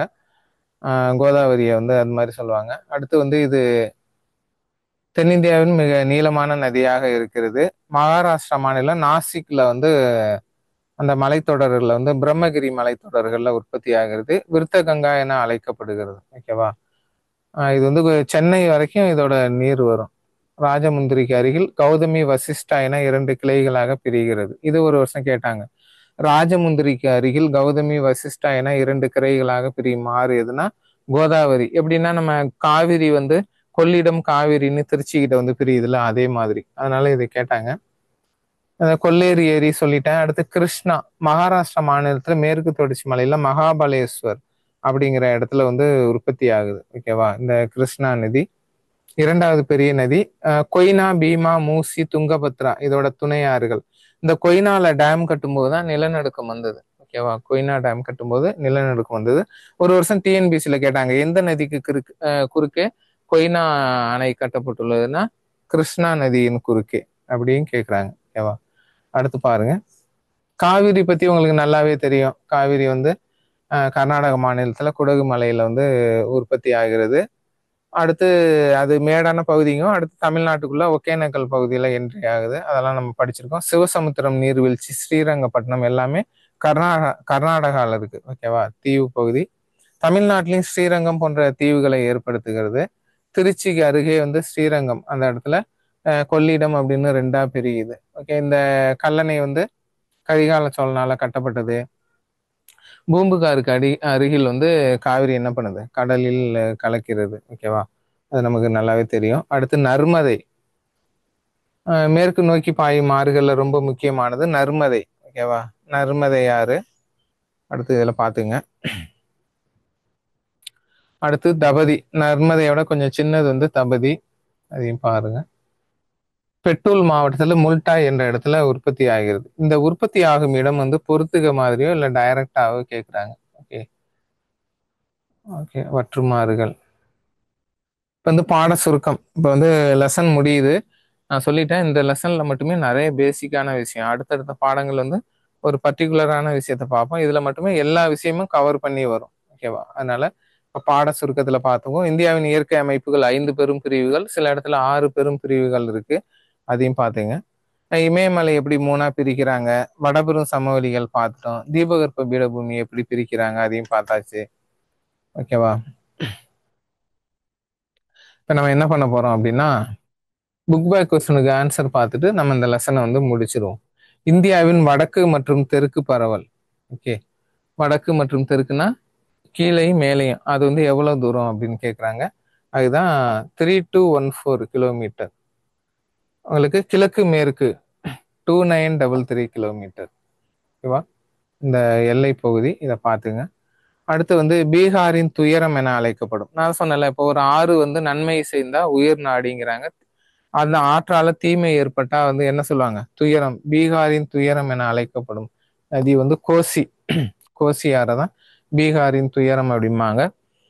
வங்காளத்தின் துயரம் அப்படின்னு தாமோதர் நதியை சொல்லுவாங்க. இந்தியாவில் முதல்ல அணைக்கட்டு தாமோதர்ல தான் கட்டப்பட்டது. அவ்வளவு ஆபத்துகளை ஏற்படுத்தும். இப்ப அசாமின் துயரம் அப்படின்னு பிரம்மபுத்திரா சொல்லுவாங்க. சீனாவின் துயரம் அப்படின்னா ஹவாங்கோ அந்த நதியை சொல்லுவாங்க. பயங்கர பாதிப்புகளை வந்து அது ஏற்படுத்துமா. ஓகேவா? இந்த மாதிரி ஒவ்வொரு ஏரியாலையும் பாயும் நதிகள்லாம் அந்த ஏரியால சில நேரத்துல தீமையை ஏற்படுத்துது. ஓகேவா? அடுத்து பாத்தீங்கன்னா 3 பக்கம் நீரால் சூழப்பட்ட பகுதி எவ்வாறு அழைக்கப்படுகிறது? 3 பக்கம் நீர், ஒரு பக்கம் நிலம் இருந்தா அது என்ன சொல்லுவோம்? தீபகற்பம் அப்படின்னு சொல்லுவோம். 3 பக்கம் நீர். இது அப்படியே உல்டாவா இருந்துச்சுன்னு வச்சுங்களேன். 3 பக்கம் நீருக்கு பதில் 3 பக்கம் வந்து நிலம், ஒரு பக்கம் நீர் இருந்தா விரிகுடா. இப்ப வங்காள விரிகுடா பாத்தீங்கன்னா 3 பக்கம் நிலம், ஒரு பக்கம் நீர். அப்ப தீபகற்பத்துக்கு பெனின்சுலா இருக்கு அப்படியே ஆப்போசிட் தான் என்னது? விரிகுடா. விரிகுடா சின்னதா இருந்தா அதை தான் என்ன சொல்லுவாங்க? வளைகுடா அப்படின்னு சொல்லுவாங்க. உலகிலேயே மிகப்பெரிய வளைகுடா மெக்சிகோ வளைகுடா. அது மாதிரி பாத்துங்க.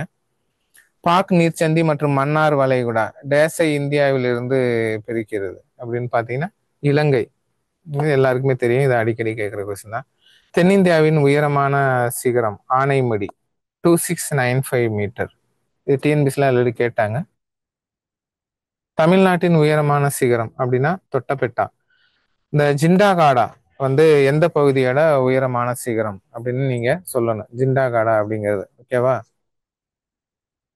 பழைய வண்டல் படிவுகளால் ஆனது என்ன சொல்லுவாங்க, பாங்கர் அப்படின்னு சொல்லுவாங்க. புதிய வண்டல் படிவுகள் வந்து காதர். புதிய வண்டல் படிவுகள் காதர் எனப்படும். பழவேற்காடு எந்த அந்த புலிகாட் லேக் அப்படின்னு சொல்லுவாங்களா, அது எங்க இருக்கு அப்படின்னா தமிழ்நாடு மற்றும் ஆந்திரா அதுக்கு இடையே தான் இந்த பழவேற்காடு ஏரி அமைந்துள்ளது. அடுத்து பொறுத்துக்க கேட்குறாங்க. சாங்போ அப்படிங்கிற சொல்லுக்கு தூய்மை என்று பொருள். கண்ணாடி மாதிரி அந்த நீர் ஓடி வரும். எங்க அப்படின்னு பாத்தீங்கன்னா பிரம்மபுத்திரா. ஏன் இதை சொல்றாங்க அப்படின்னா அங்க உற்பத்தி ஆகிற இடத்துல திபத்துல வந்து சாங்போ அப்படிங்கிற பெயர்ல இது அழைக்கப்படுகிறது பிரம்மபுத்திரா. ஆனா அசாமுக்குள்ள வரும்போது அருணாச்சல் பிரதேஷ்ல வந்து திகாங்பாங்க. அசாம்ல வரும்போது சிகப்பு கலர்ல நீர் மாறிடும். அவ்வளோ தண்ணி வரும் மழை காலங்கள்ல. சீசன்ல பாத்தீங்கன்னா கடல் மாதிரி இருக்கும் பிரம்மபுத்திரா. நான் நேர்ல பார்த்துருக்கேன். இது வந்து ஆண் பெயரில் அழைக்கப்படும் ஆறு இல்ல சிவப்பு ஆறு என அழைக்கப்படுவது பிரம்மபுத்திரா. ஓகேவா, அது பாத்துங்க. யமுனை உங்களுக்கு வந்து தெரியும், கங்கை ஆற்றின் மிகப்பெரிய துணை ஆறு அப்படின்னா யமுனை. ஓகேவா. அடுத்து புதிய வண்டல் படிவுகள் என்ன சொல்லுவாங்க, காதர் அப்படின்னு சொல்லுவாங்க. ஓகே. காட்வின் அஸ்டின் K2 அப்படின்னு பாத்தீங்கன்னா இந்தியாவின் உயரமான சிகரம். ஆக்சுவலி இந்தியாவின் உயரமான சிகரம் வந்து கஞ்சன்ஜங்கா தான். ஏன்னா K2 வந்து எங்க இருக்கு, பாகிஸ்தான்ல இருக்கு ஆக்சுவலி பாத்தீங்கன்னா. ஆனா மேப்ல நம்ம கிட்ட இருக்கு. சோழமண்டல கடற்கரை கோரமண்டல் கோஸ்ட், தென்கிழக்கு கடற்கரை சமவெளி. ஓகேவா, அதுதான் கோரமண்டல் கோஸ்ட் அப்படின்னு சொல்லுவாங்க. அடுத்து இதுல பாருங்க, கிழக்கு தொடர்ச்சி மலையின் தொட்டில் என அழைக்கப்படும் மாவட்டம் வந்து விழுப்புரம். அது ஒரு வருஷம் கேட்டாங்க பாத்துங்க. கிழக்கு தொடர்ச்சி மலையின் தொட்டில் என அழைக்கப்படும் மாவட்டம் விழுப்புரம். அடுத்து என்ன சொல்றாங்க பாருங்க, காரணம் கூறுக. இமயமலைகள் மடிப்பு மலைகள் என அழைக்கப்படுகின்றன. ஓகே. ஹிமாலயாஸை வந்து யங் ஃபோல்டட் மவுண்டைன் அப்படின்னு சொல்லுவாங்க, இளம் மடிப்பு மலைகள். காரணம் கூறுக அப்படின்னா வந்து இரண்டு நிலப்பகுதி யுரேசிய தட்டும் இந்திய தட்டும் மோதி கொண்டது. நடுவில் இருந்த டெத்திஸ் கடல் மடிக்கப்பட்டு இமயமலைகள் உருவானது. இந்த மோதல் தொடர்ந்து நடந்ததால் அது மடிப்புகளாக மாறியது. அதுதான் இங்க காரணம் வந்து நம்ம சொல்லணும். இன்றும் தொடர்கிறதுங்கிறாங்க அந்த மோதல். அதனாலதான் இமயமலை பகுதியில் உள்ள சிகரங்கள் வந்து உயரம் வந்து கூடுது அப்படிங்கிறாங்க அந்த மலைப்பகுதி. ஓகேவா. வட இந்திய ஆறுகள் வற்றாத ஆறுகள், இது உங்களுக்கு காரணம் சொல்ல தெரியும். ஏன்னா வந்து பனி அந்த பாறைகள் உருகி ஓடுவதால் ஆண்டு முழுவதும் நீர் வற்றாமல் ஓடும். அதனால வட இந்திய ஆறுகள் வற்றாது. தென்னிந்திய ஆறுகள் கிழக்கு நோக்கி பாயும் ஆறுகள். இதுக்கு என்ன காரணம் அப்படின்னா டில்ட். இந்தியா வந்து மேற்கிலிருந்து கிழக்காக என்ன பண்ணுது, லேசா சாஞ்சு இருக்கு. அதனாலதான் ஆறுகள் என்ன பண்ணுது, கிழக்கு நோக்கியே பாயுது. ஓகே. நிலப்பரப்பு இந்தியா வந்து இதுதான் கிடையாது, கொஞ்சம் சாஞ்சு இருக்கு. அதுதான் இதற்கு காரணம். இது காரணம் நீங்க சொல்லிடணும். அடுத்து பாத்தீங்கன்னா வேறுபடுத்துக அப்படிங்கிறாங்க. இப்போ சொன்னதே தான், இமயமலை ஆறு தீபகற்ப ஆறு பிரிச்சு நீங்க சொல்லணும். இது ஸ்கூல் கிட்ஸுக்காக அதை படிக்கிற பிள்ளைங்க வந்து 5 மார்க் 3 மார்க் எழுதுங்கிறதுக்காக இது மாதிரி கொடுத்துருக்காங்க. நமக்கு வந்து புரிதல் மட்டும் இருந்தா போதும். நீங்க விஷயத்த புரிஞ்சுக்கிட்டா நீங்க கொஸ்டின் எப்படி வருதோ ஆன்சர் பண்ணிக்கலாம். மேற்கு தொடர்ச்சி மலைகள் கிழக்கு தொடர்ச்சி மலைகள் ரெண்டுத்துக்கும் வித்தியாசம் தெரியுமா? மேற்கு தொடர்ச்சி மலைகள்னா அப்படியே உங்க கற்பனை எங்க போகணும், கேரளா, கர்நாடகா, கோவா, மகாராஷ்டிரா இந்த பக்கம் போயிடணும், அரபிக்கடல் பக்கம். கிழக்கு தொடர்ச்சினா வங்காள விரிகுடா பக்கம் போயிடணும். இப்ப மேற்கு தொடர்ச்சியில வந்து மலைகள் பாத்தீங்கன்னா திக் ஃபாரஸ்ட், நிறைய கோடை வாழிடங்கள் இருக்கு, மலை அந்த மாதிரி நீங்க கற்பனை பண்ணீங்க. கிழக்கு தொடர்ச்சி மலைகள் கொஞ்சம் அந்த பச்சை மலை, சேர்வராயன் மலை, இந்த மலையெல்லாம் பாத்தீங்கன்னா வறண்டு போன ஒரு சில இதை கொண்டுட்டு பசுமையான மலைகள் கிடையாது. ஓகே. அந்த ஒரு வித்தியாசம் உங்களுக்கு தெரிஞ்சிருக்கும். மேற்கு கடற்கரை சமவெளி கிழக்கு கடற்கரை சமவெளி அதுவும் உங்களுக்கு சொல்ல தெரியணும். இப்ப கொங்கண கடற்கரை, கனரா கடற்கரை, மலபார் கடற்கரை எந்தெந்த மாநிலத்துல இருக்கு. இந்த பக்கம் அப்படியே வந்து உட்கல் சமவெளி. ஓகேவா. அடுத்து வட சர்க்கார், கோரமண்டல் கோஸ்ட், அந்த வித்தியாசம் உங்களுக்கு தெரிஞ்சிருக்கணும். அதை தான் இங்க சொல்றாங்க. இந்தியாவின் அண்டை நாடுகள் பெயர் அதை நீங்க அழகா சொல்லிடுறீங்க. இந்தியா வந்து பாகிஸ்தான், ஆப்கானிஸ்தான், சீனா, பூட்டான், நேபாள், பங்களாதேஷ், இது மாதிரி நீங்க ஈஸியா சொல்லிடுறீங்க. நீர் எல்லையில பாத்தீங்கன்னா ஸ்ரீலங்கா அண்டு மாலத்தீவு நீர் எல்லை. நில எல்லையில இந்த நாடுகள். இந்திய திட்ட நேரம் அது உங்களுக்கு தெரியும், 82 டிகிரியில மிர்சாப்பூர் வழியாக இந்திய திட்ட நேரம் பயணிக்கிறது. அது நேபாள் மற்றும் ஸ்ரீலங்கா வந்து இந்திய நேரத்தை தான் பயன்படுத்துறாங்க. அது எஸ்எஸ்சி லெவல்ல கேட்பாங்க. இந்தியாவின் மேற்கு நோக்கி பாயும் ஆறுகளை பற்றி குறிப்பு வரைக அப்படின்னா, மேற்கு நோக்கி பாயும் ஆறுகள் உங்களுக்கு தெரியணும். நர்மதை, தபதி, லூனி, மாஹி, பெரியாறு, இந்த ஆறுகள்லாம் மேற்கு நோக்கி பாயுது. அந்த ஒரு விஷயம் உங்களுக்கு தெரியணும். லட்சத்தீவு கூட்டங்கள் பத்தி எழுதுக அப்படின்னா, நீங்க எப்படி கேட்குறாங்களோ அது மாதிரி எழுதணும். லட்சத்தீவுகள் என்பது லட்சம் தீவுகள் என்ற பொருளுடன் உருவாக்கப்பட்டது. தற்போது பார்த்தீங்கன்னா லட்சத்தீவுகள் வந்து 27 இருக்கு. அதுல 11 தீவுகள்ல மனிதர்கள் வசிக்கிறார்கள். கவராட்டி அதோட தலைநகர். அடுத்து இந்த பிட் பறவைகள் மட்டும் வசிக்கும் பிட் தீவு பறவைகள் சரணாலயத்திற்கு பெயர் பெற்றது. பவளப்பாறைகள் நிறைந்து காணப்படுகிறது. லட்சத்தீவானது கேரளா பக்கத்துல இருக்கு. அதுக்கு ஹைகோர்ட் பாத்தீங்கன்னா எர்ணாகுளம். ஓகேவா? அது மாதிரி உங்களுக்கு லட்சத்தீவுகள் சம்மந்தப்பட்ட எல்லாத்தையும் நீங்க அதில் சொல்லணும். ஓகே. கங்கை ஆற்று வடிநிலம் கேட்குறாங்க. வரைபட பயிற்சி இதை நான் உங்களுக்கு ஸ்டார்டிங்லேயே சொல்லிட்டேன். வரைபடத்தை வச்சு படிச்சீங்கன்னா எந்த மாதிரி கொஸ்டினும் நீங்க வந்து ஈஸியா ஆன்சர் பண்ணலாம் அப்படின்னு. Okay friends.